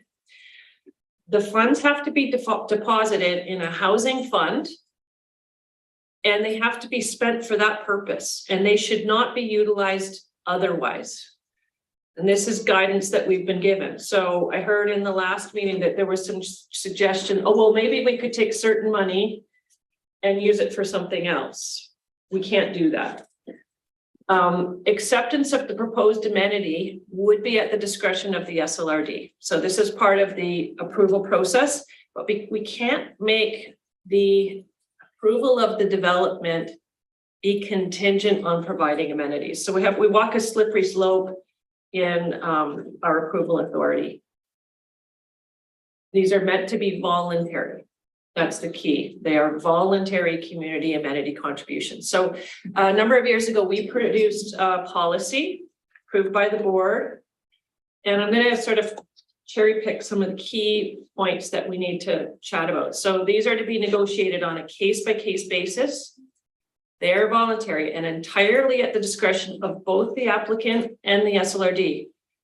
Contribution amounts may vary on project size and value. They may include, but are not limited to, financial contributions like lump sum payments, or we could require them to construct a tangible asset. Like, for example, in the recent Furry Creek approvals, the developer agreed to do a number of things, including the construction of a new fire hall, the outfitting of the fire hall, provision of a new fire truck, a number of trails, et cetera, or they could provide in-kind resources. So land, in some cases, we'll take land. We have a proposal underway right now where the applicant is proposing a very large land donation. I think it's about 300 acres.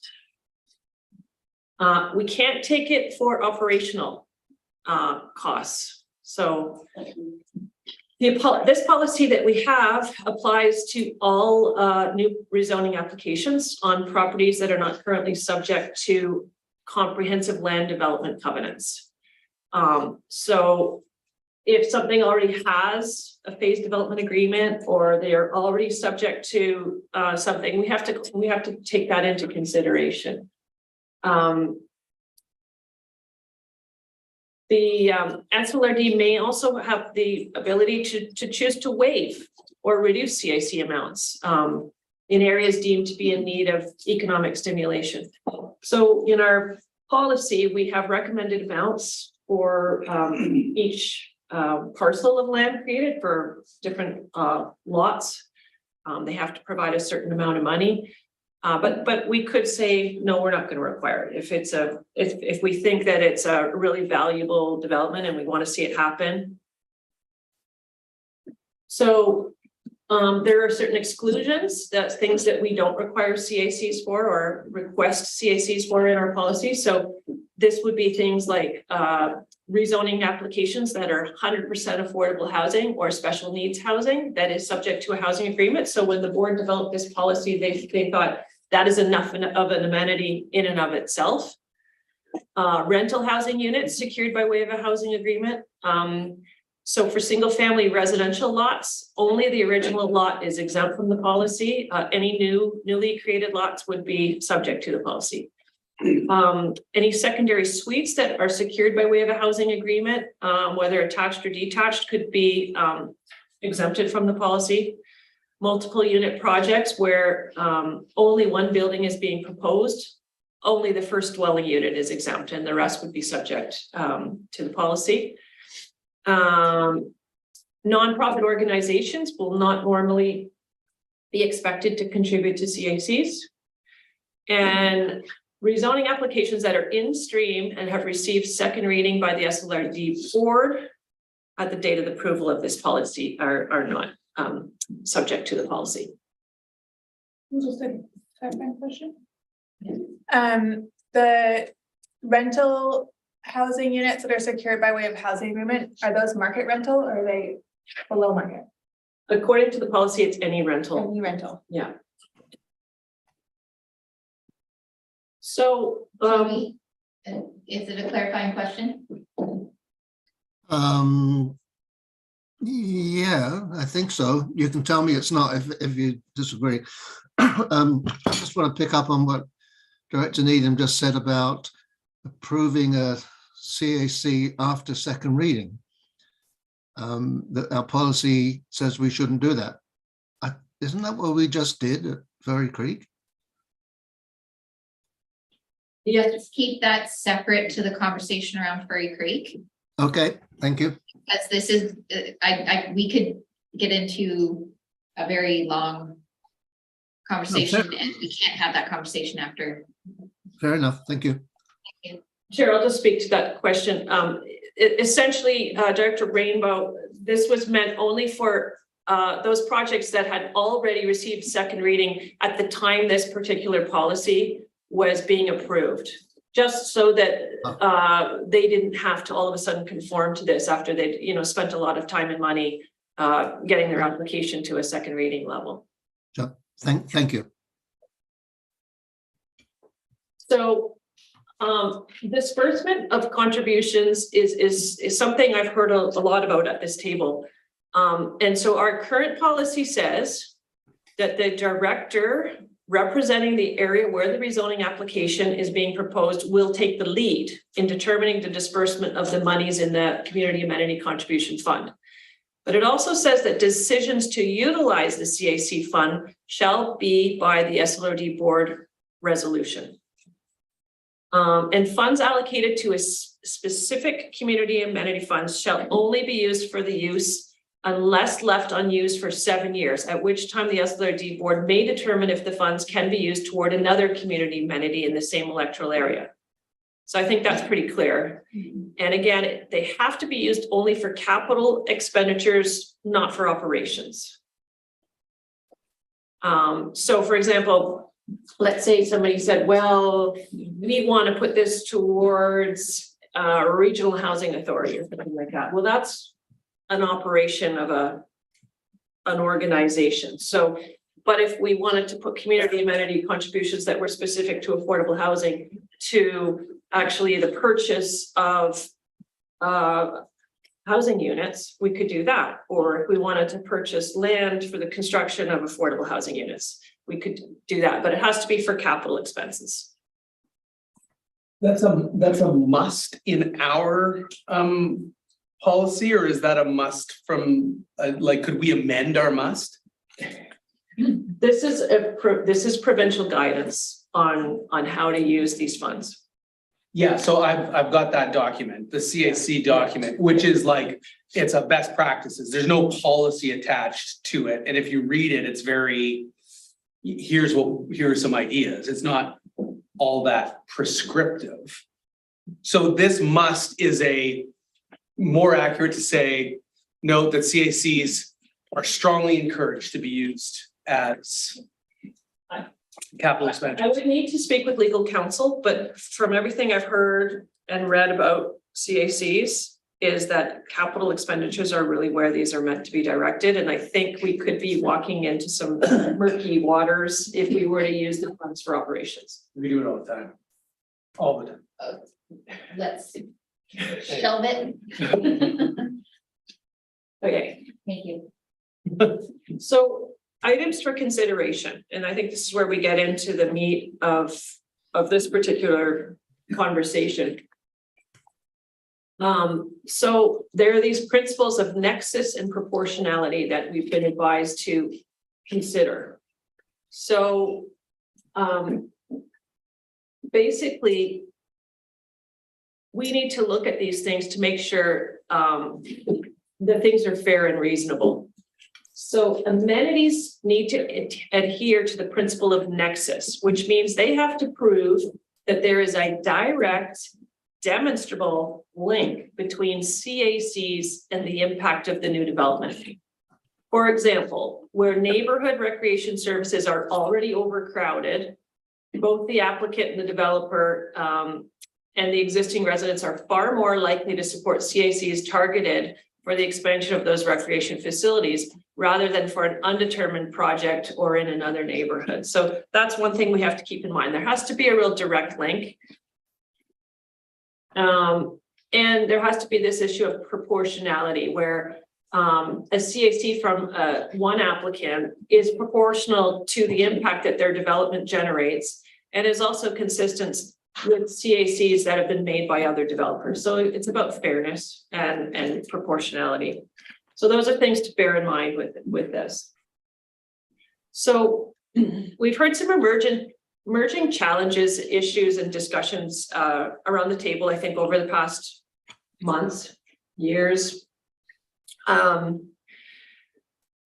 where we've heard local governments have been concerned with impact of development outside of their jurisdictional boundaries. So this is a challenging issue because there's a lack of real process to support the board deliberation on these items. And we haven't seen a lot of best practices out there on this issue.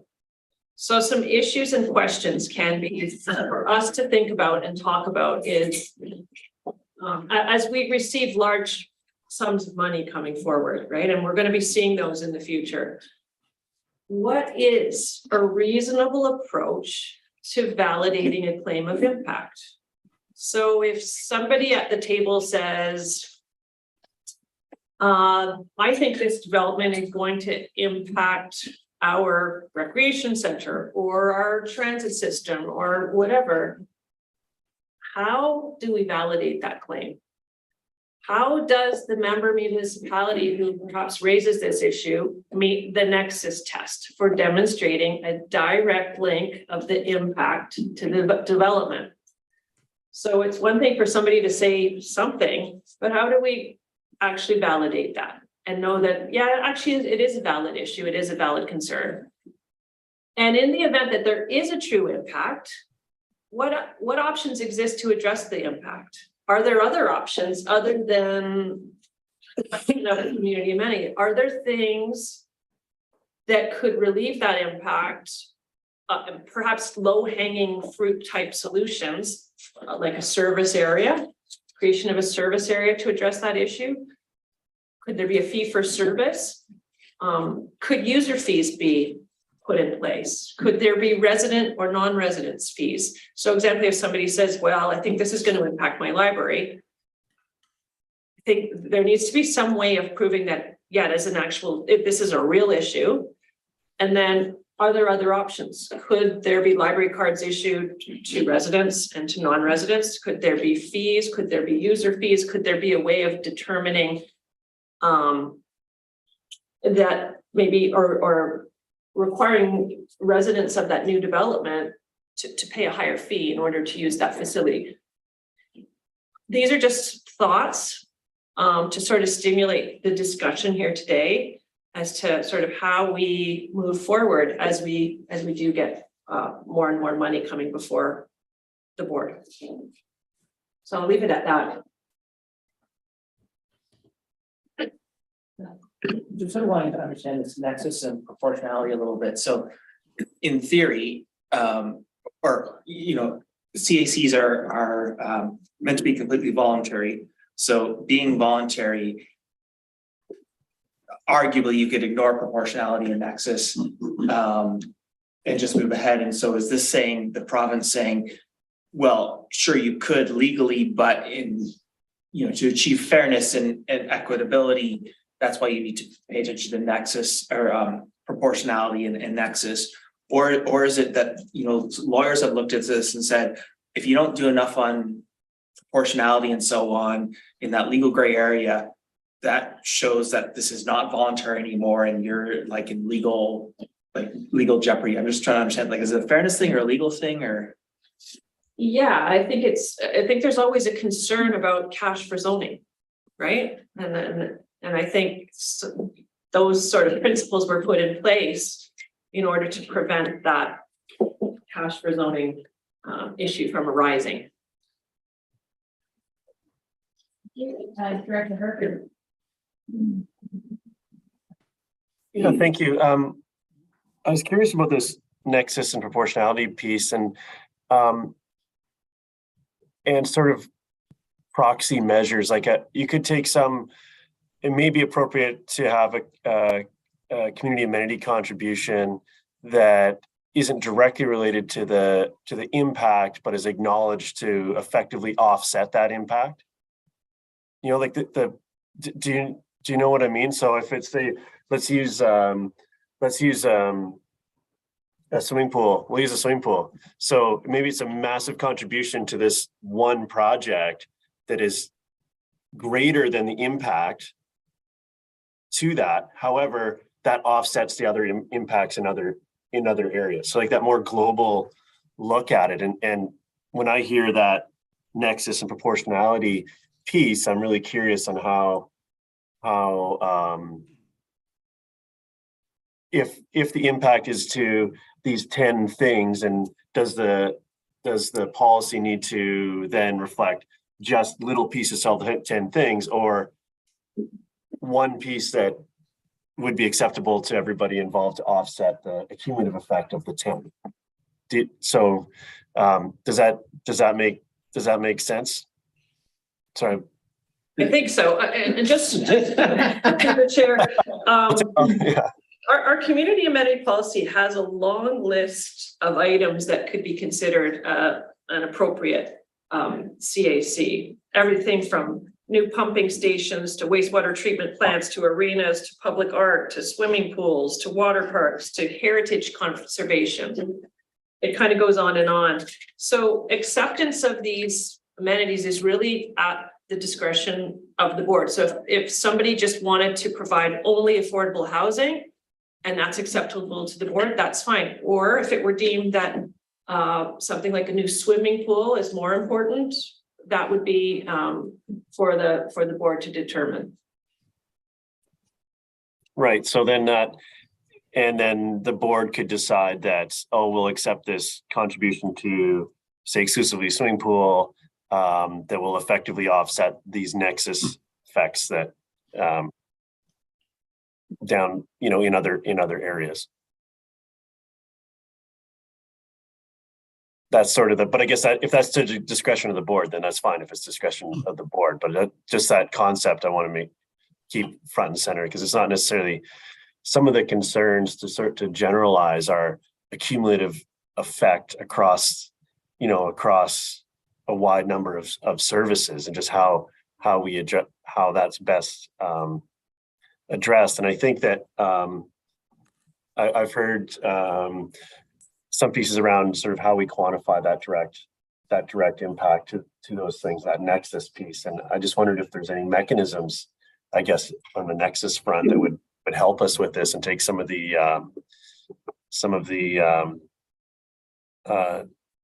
I guess the heat away from these discussions, because I think that's maybe a crux. Feels like the crux point is that the nexus piece, and just establishing what that is. It seems like it could be quite subjective, unlike the DCC stuff, which can be very prescriptive. I think there are certain items where I think they should be more data driven. So if one member municipality says, I think that this development down the road for me is going to impact my arena or whatever it may be. How do they prove that to the rest of the board and to the community that there is a direct impact? Are there numbers? Do they have, is there a sign-in sheet, or is there some way for them to know who their users are? So we can clearly say, yeah, there actually is an impact. 10% of your users are potentially going to be coming from that area, or they're already coming from that area. And so we know that. So we know there's an impact. But if there's no data, it's really hard to prove nexus. You know, and are there ways that we can sort of prove out some of these concerns? Yeah, People move in, and the people can't move in until it's. well, and I think, yeah, that's a great point, Chair Ford. And I think one of the other pieces is that some of these things have a value or could be potentially impacted whether they're used or not. A library sits there unused by someone until they do need it, and it still has a value that it's there as an example. So it's an interesting piece to discuss. And I think one of the earlier pieces, there was a discussion around what the best remedy is, whether it's a CAC to account for the impact, whether it's a CAC or something like a different fee for someone from a different area. Now we're bumping into municipal policies around their use and accessibility of their services versus the CAC piece. And this is where it gets, I don't have a solution here. I just want to make sure we have a discussion around that, because it starts bumping into just other pieces that are handled by other entities, which in this case would be the adjacent municipalities. So it's a it's a hard one. But I just want to make sure that piece doesn't get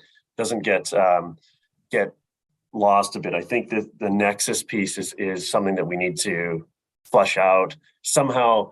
I know it's great to have these little case studies, and we have recent examples where this topic has been important, but I think that nexus piece is something that, if we focused on that, might sort of unlock some of these other discussions.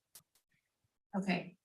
I have Director Mack, then Director Crompton, then Director Stoner, and then I'm putting myself on the speakers list.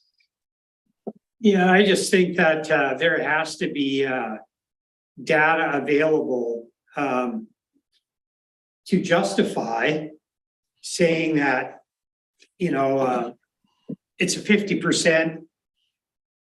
And Jack or the mayor of Worcester would like to have 50% of the CACs from Wedgwoods, because that's going to be the impact. Oh, we don't know what that is.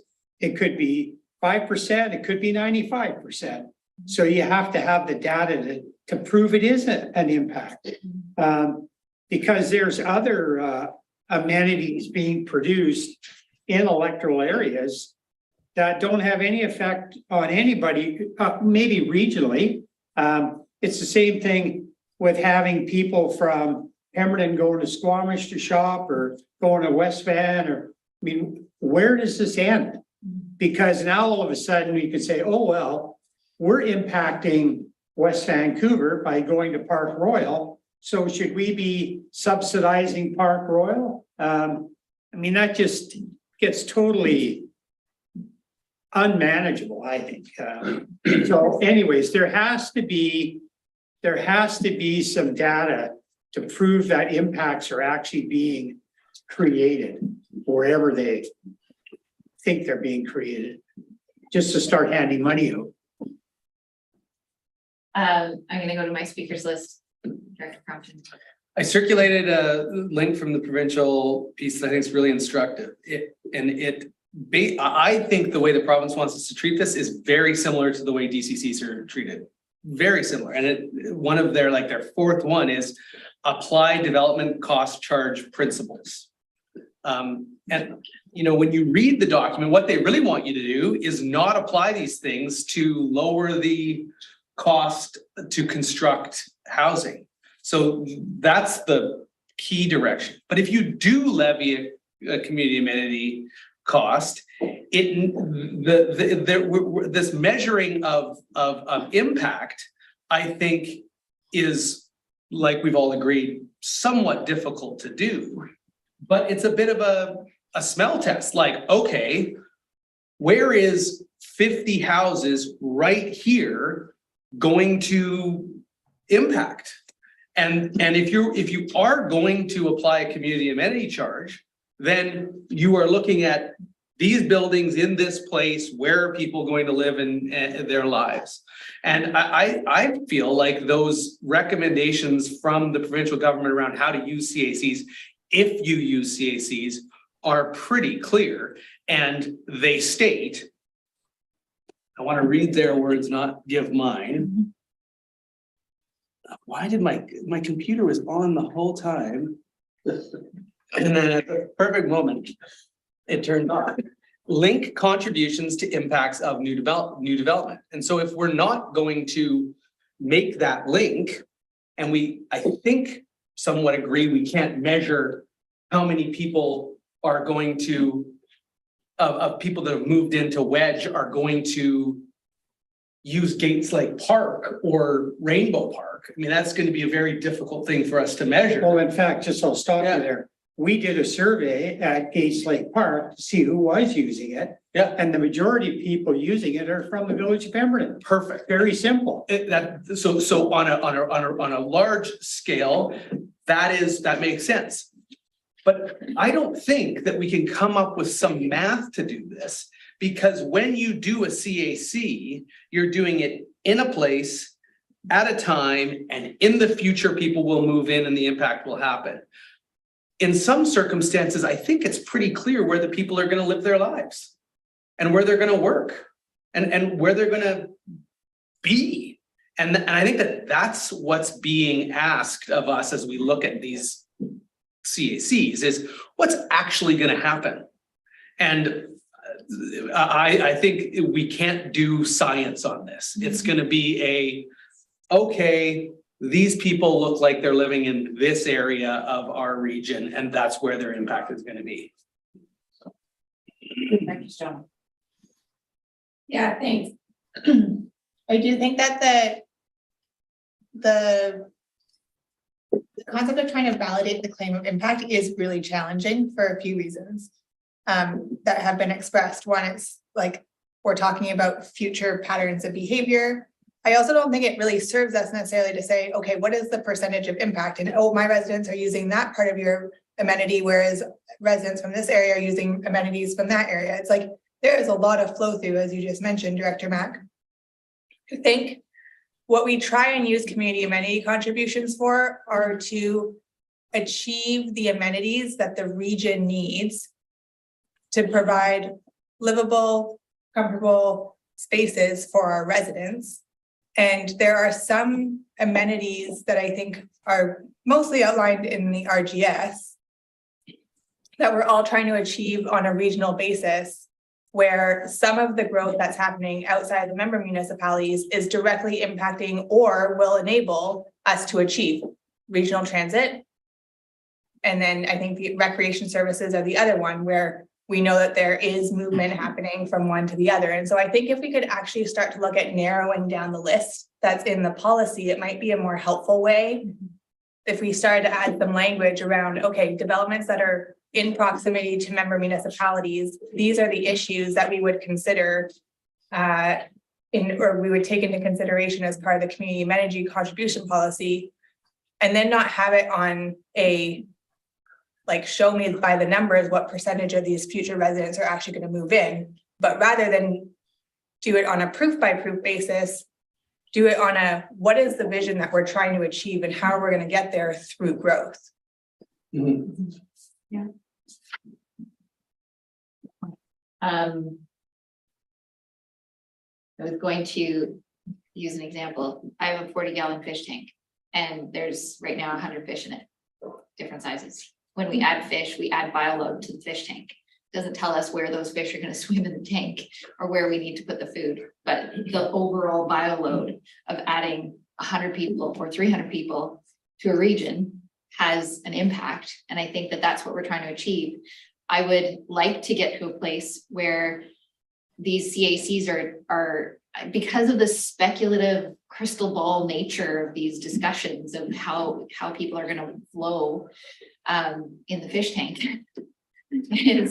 is something to be said for putting that community amenity fund into a reserve to tap into as these impacts are beginning, as they are felt, rather than we're going to take this money and we're gonna build a bridge, or we're gonna take this money and we're gonna build a pool. Like there's sometimes very obvious, and I think those very obvious ones fall under the DCC policy rather than because they're, you know, it's a water treatment system or whatever the case.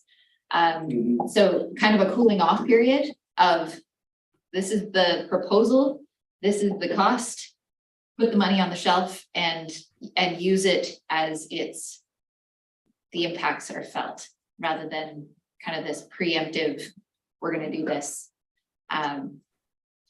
Not to take away the you know, the shiny new thing, but to say the shiny new thing needs to be understood. I have Tony, then Russell, then Chris. I'll mute. My computer's playing up as well. Can you hear me? What? Loud and clear. Okay, good. But what we seem to have got into is this discussion or opinion based on an assumption, based on this community is in such and such a place, therefore it is going to flow, you know, it is going to have an impact on a community that is close by. It may or may not. I'd like to look at or think about the RGS. If you look at it, it says one of the things that the 3 communities in the southern part of Area D are going to be called master planned communities. That's Britannia Beach, Ferry Creek, and then later Porto Cove or Porto Road. So I asked myself, what does that mean? What does community mean? And if it's a master plan community, I think what we should be doing is trying to provide the amenities within that community that allow people to live there, to work there, to play there. Now, they're not going to be confined to that community forever, but they're going to spend most of their time there. You know, I go into Squamish fairly often to buy groceries. And this is an anecdotal thing, just concerns me, but I can tell you that it would reflect on a lot of other people as well. When that grocery store opens up at Britannia Beach, that's the end of my road for getting groceries. I won't be going into Save-On or Nestor's anymore. I'll stop right there. Why would I want to drive further when I can get my stuff locally? That's just one example. We talked about the swimming pool. People from Ferry Creek are going to go to use the swimming pool at Squamish, are they? Why? You know, I know of one person right now that uses Brennan, and I know probably 20 people that swim 3 or 4 times a week here in Ferry Creek, in the one pool that we have available at the moment, but there will be another pool built. People will have no need to go anywhere else. And that's surely what we're trying to do. We want to, you know, I hear often people saying, let's keep cars off the road. Yes, let's keep cars off the road. Let's allow people to walk to their recreational opportunities. So, you know, I hear also that, if we get a CAC based on construction that hasn't happened yet, we're not really taking anything from the current community. We're just, the people that pay that are going to be the people that move in later. So what does that do to that community? Those people that move in and find out that they paid $5,000 extra for their unit into a CAC to pay for things that are not in their community. And the people that currently live here are not paying that. So how does that help build community? And the answer is it doesn't. Now, I come back to a comment I made earlier. I'm not opposed to people in areas in the areas surrounding the municipality to contributing to that municipality. But I think the way to do it is through, well, there are a number of ways, but one way is to look at developing cost centers. We already have a tax in Area D that contributes something like $200,000 a year to Brennan Park. And that I get more negative comments about that than just about anything else. That was a tax that was put into place before most of the development occurred at Britannia and at Furry Creek. And obviously, when it was put into place, and I think it politically, it was a very sound thing for the region to do at that time. And the rationale would have been, well, as people move in, they'll be contributing more money to that tax thing, and they are. If it's justified, I think we should be able to go to the residents now and say, we want to have a tax which is going to support these things. The library is one that, as you know, I'm very fond of and I'm very supportive of. There are other things that I'm less supportive of.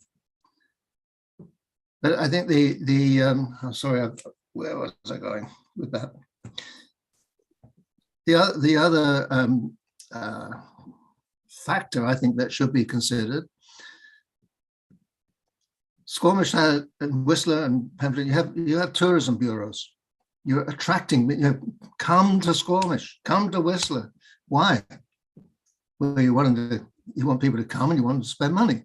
That's fair. Of course you do. It's good for your economy. It's good. It's beneficial. But you don't want local people to come. So my question is, how far away do I have to live from a municipality where I stop being considered a parasite? How far away from a municipality do I have to live so that when I drive in there, I'm seen as a valued visitor? Tony, I'm going to cut you off because you have to stick to the content of this presentation, please. This is okay. Way off the line. Is this the only time we're going to have a chance to talk about this? This has nothing to do with CACs. So. Okay. I'll stop. We can bring that conversation back for a different time in a different context. I'm sorry I erred there. Thank you. Thank you, Director Pettengill. Yeah, I just want to pick up and sort of reiterate something that's coming up, and Director Crompton alluded to that, what I understood when you mentioned smell test, and Director Rainbow alluded to, I think, and it's the idea that the less we are designing complete communities, the more we have to deal with this nexus proportionality discussion. And I would rather focus our efforts on the former. And, I understand there's historical things, and we have some communities where, decisions were made 20 years ago. And so we're trying to deal with some of these decisions, which maybe weren't conceived in the same principles we have today around complete communities and so on.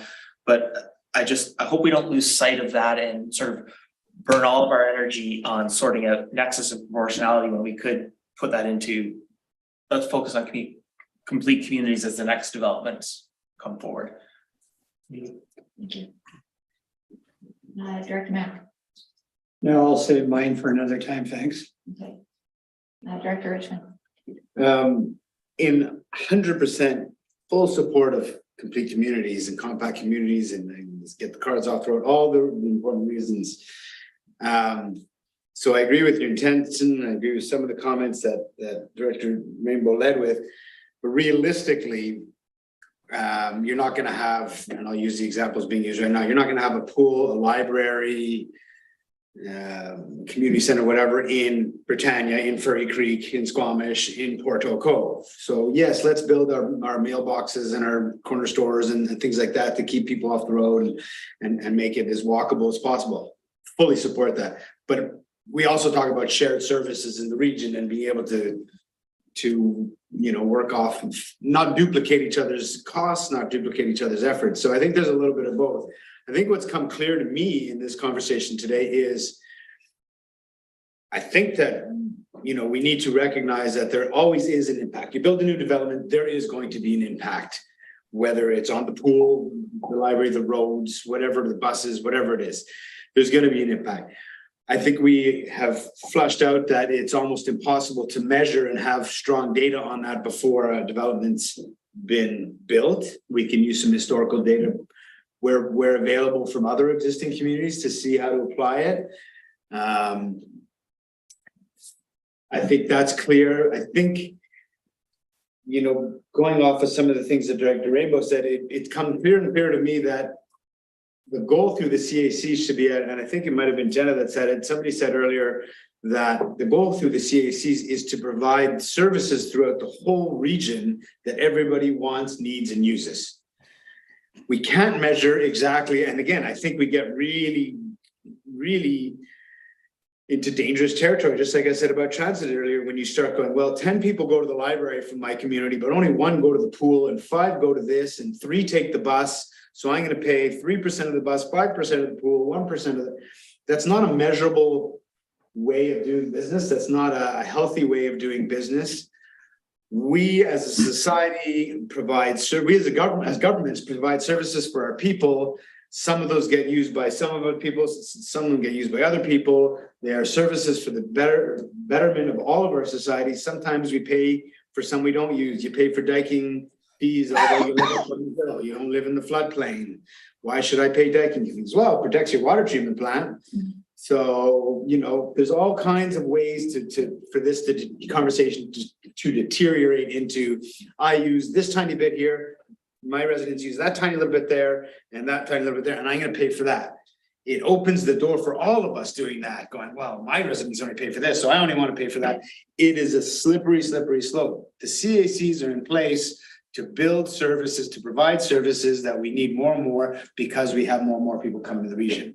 So I think we need to take a high level approach, which is sort of the way it's laid out, and I don't think we're going to get there today, but a high level approach. And these are, let's take some of the things off the list that are currently on our policy and go, what are our focuses? We talk about housing here all the time. We talk about recreation a lot, and I'm in transit. I'm just throwing those 3 out. I'm other people have other priorities.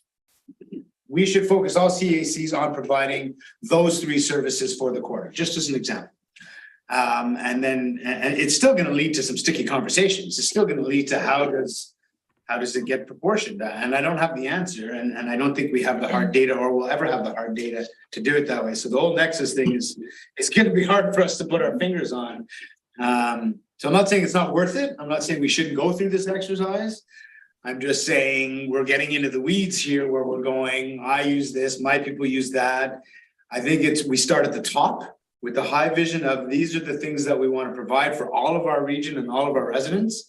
And then we start looking at a roadmap how to get there. And that sounds good. It's probably a lot harder than the way I said it though. But I think that's how we have to start as top down and go, this is the vision.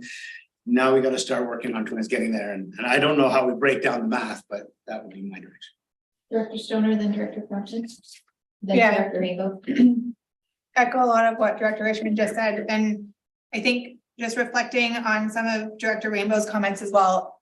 In a lot of cases, I actually think a service area is the ideal scenario to get to. I think we have a few examples that have recently passed or are coming up that we know we're not going to get to service areas in time. And so part of it is where this tension I think is coming from is that we are being forced to have a bit of conversation through CAC policy because we don't have service areas established.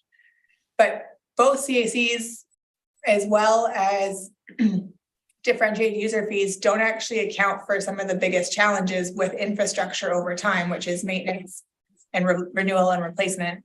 And so that is where I actually think there's a lot of alignment that the ideal scenario would be service area establishments. It's consistent, it's fair across all taxpayers, but there's a gap here between where we can actually get to with service area establishments and where we're at with the CACs. I think nexus and proportionality are important. And part of the problem is that what we've done is we say, well, let's separate these things and let's just consider the rezoning application. We'll give the rezoning application. And if that's the path that we're going, then we're making a decision about whether this matches with the RGS and the OCP and whether the development cost charges that will take care of what's happened. But what we've done is we've built incomplete communities that aren't providing most of the needs that they should. And so as much as I like the idea of talking about some shared regional priorities, and I think we should go down that path, I think that's wise. If we're going to compress it to service areas, then we shouldn't collect CACs at all.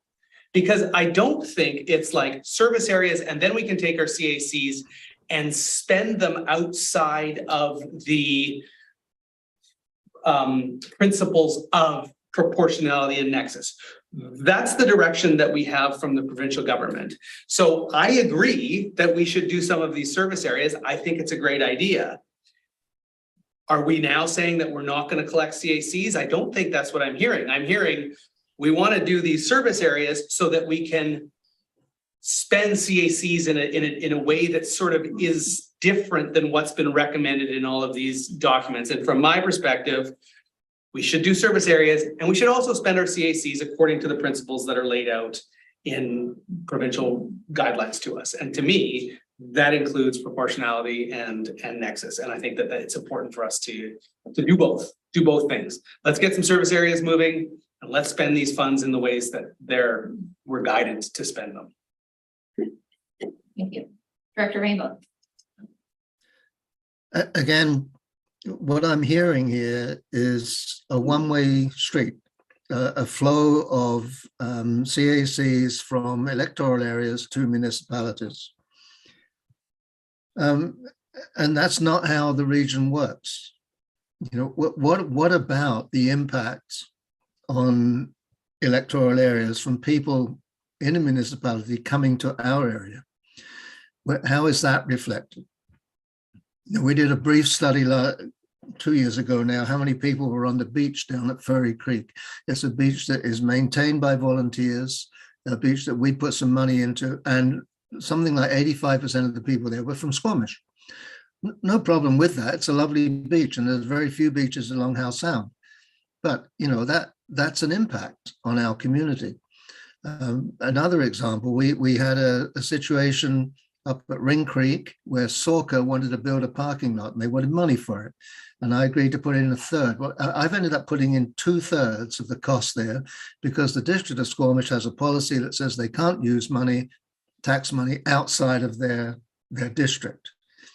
So that if we're going to look at money flowing from electoral areas into municipalities, we better be looking at it the other way around as well, and finding places where you know, maybe given the amount of growth that's going on in Squamish right now, all the CACs that you're collecting from all those condos, maybe there's some money that could be spent on the car park at Ring Creek. That's as for one example. So I'm just not comfortable with the way that we're viewing this. And we're talking about nexus and whatever the other word was, proportionality. I'm not convinced, and I still think that we need the money. We need the CACs that we collect in Area D to pay for things, pay for amenities in Area D, whether they're recreational things, whether it's improving our childcare facilities, whatever it might be. We need to, we need a good trail between Britannia Beach and Furry Creek, so people can get there without going on the highway. There are things like that that are going to cost money, that are going to help build this community. And quite frankly, I don't see how we can afford to be sending money in to support anybody else. Thank you. Thank you, Director Rainbow. Go ahead, Director Mack. I'll just say I feel the same way. You know, there's lots of needs, and I'll just say in Area C, as with the other electoral areas, there's only so much money that we are able to get and use. And Mayor Richmond knows very well how much money of Area C amenity funds, blah, blah, blah, I've already said this, get shared with the village of Pemberton. And that'll continue. But if that money all disappears, it won't continue because there won't be any money to move forward with. So something to really think about, I believe. This is why UVCM has requested over and over with the Ministry of Finance to reevaluate how local government finance works, and so that we can access different funding. Director Richmond and then Director Herker. Most of the funds that have come through AEC have come through our partnerships and our shared services and that. Like, we're in a good place here for where we're at. And I mean, what's being discussed applies to, when I say us, AEC and Village Pemberton as well. I think it's becoming even more topical for you know, Squamish, Three Creek, those places that don't have an arrangement like we have. And that's why I think that we've heard from people saying a service area is the ultimate goal, so that it is a shared cost for shared use. And I think that's the best. But yeah, we do have shared services, but we also, like for the park, not just for the park, no, I don't want to get this too far away from. The fact is, you know, 500,000 of gas tax funds went into the bridge, and then we've had money go into the soccer fields. That's all wonderful stuff. I told you we would partner with you on anything and everything. So that's good because it's for all our community.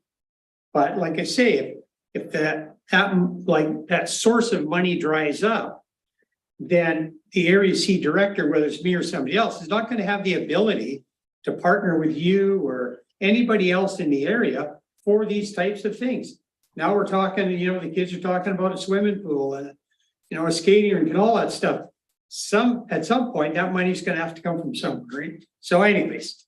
I'm gonna finish my thought. Yeah, go for it. I was gonna say that we're in a good place with service areas that provides the ongoing costs. Some of the upfront capital, you've gone to amenity funds. And that, what I was gonna say, ties back to my earlier comments, which is that ties to goals that we've had for our part of the region.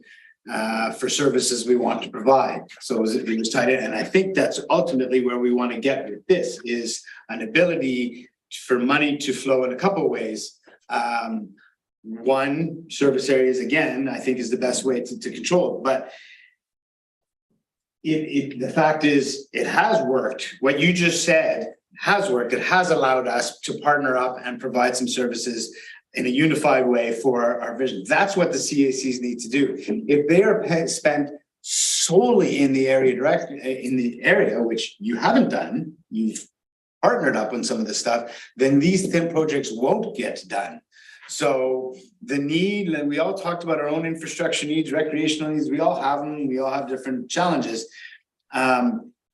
My point earlier was if we have a higher vision for the services we want to provide through CACs, fairly defined and higher vision for it, then we can apply them easier towards some of these projects, as opposed to, here's your amenity funds, you get to choose how you want to spend them. You've chosen to partner up on a lot. You might not be here next term or the term after. Who knows what people's priorities are? I can assure you I won't. So yeah. Way too minutes. You know what I'm saying? Like it's not. We can't just leave it up to the discretion of. The point is, we need something to guide us that says, here's our vision for the services we want to provide. CACs is one way to finance some of that. How do we direct those funds? And I think we're getting to the end of our productivity on this one today. But I think that's the direction we want to go. It's not a matter of here's your amenity funds, you spend them as see fit. We have to come back to that whole global regional view of what we're doing here and what we're providing for all of our residents. You're not going to build a full-on fire hall in Britannia, Furry Creek, Port O'Connell. You're going to share those costs. You're going to set up a service area. In the meantime, that is starting to get provided for through CACs. So that's a good example of how it does work when it works. And I think we need that bigger one guidance for all of us here to say, hey, as a region, do we want a pool or whatever it is? And therefore, how do we get there through CACs? Yeah. Does it meet the guidelines that we have to generate CACs in Furry Creek and spend them in a Black Tusk?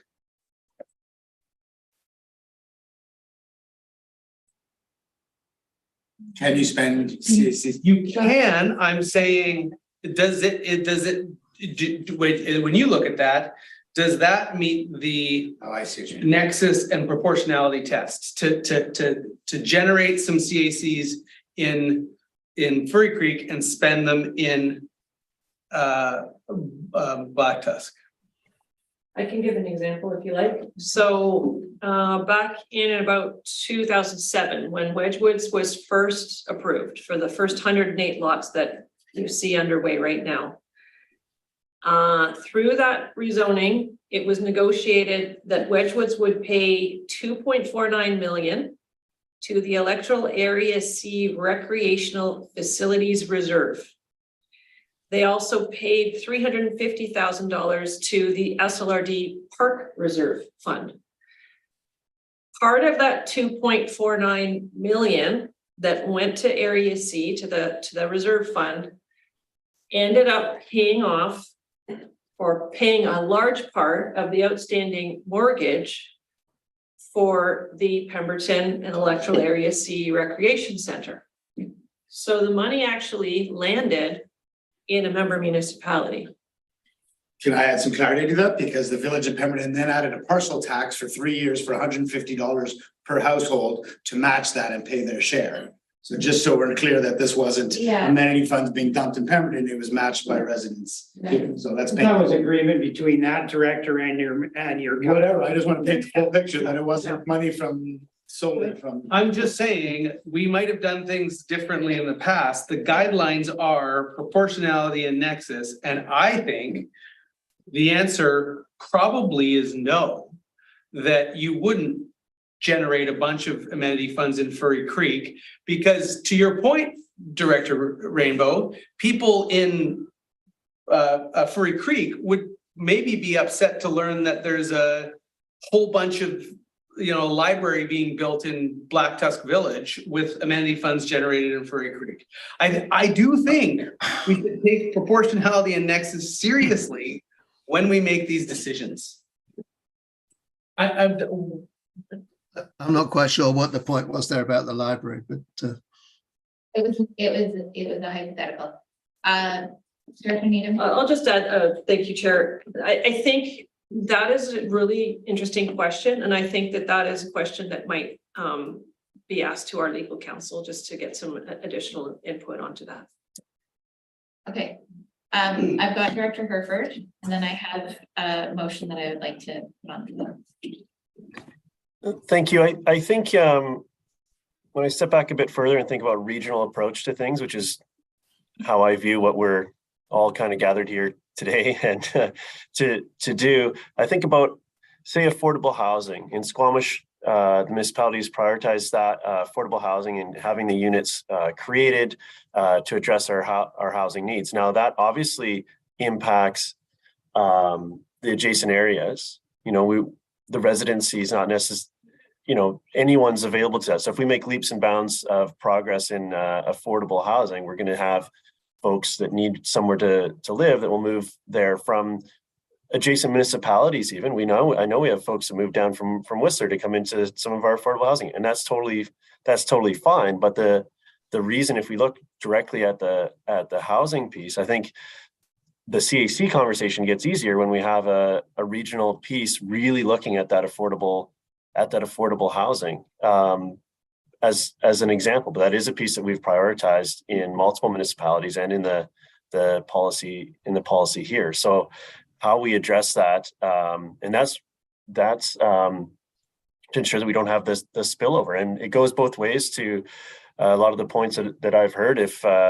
If they create 3,000 affordable units in Britannia, you can willing to bet there's going to be folks from throughout the quarter that are looking to go there. So it's not that it exclusively flows one way or the other, but it needs to be looked at holistically. So that's the one concept I want to make sure that we keep as we look at all these things and all these services we're trying to provide.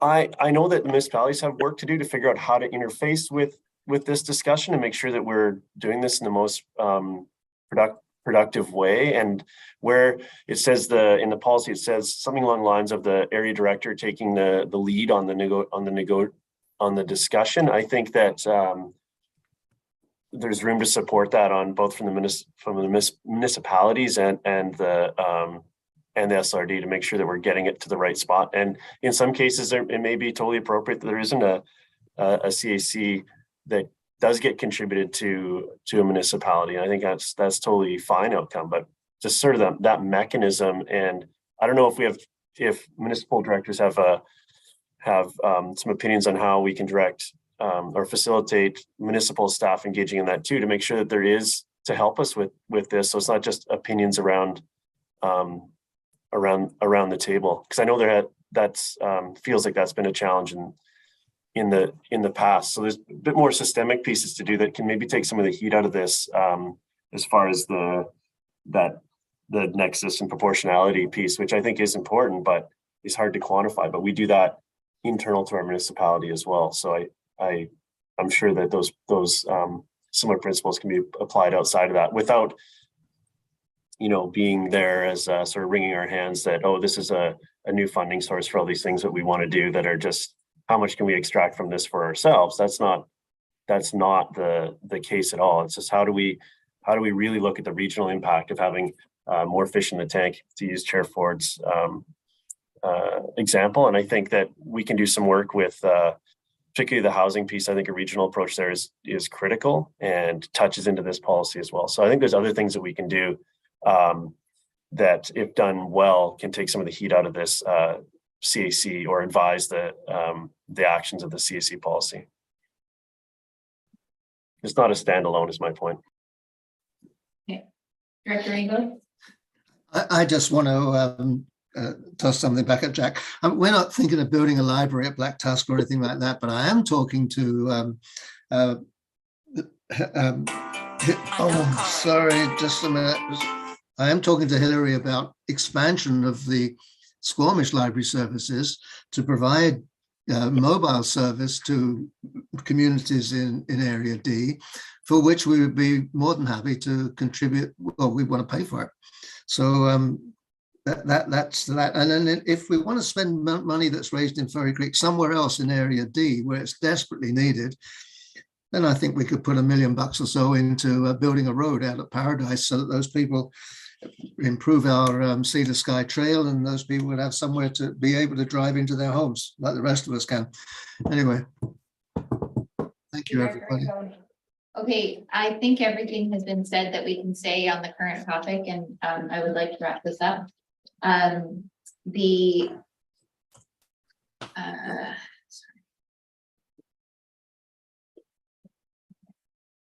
save it. Can I have a motion to receive? We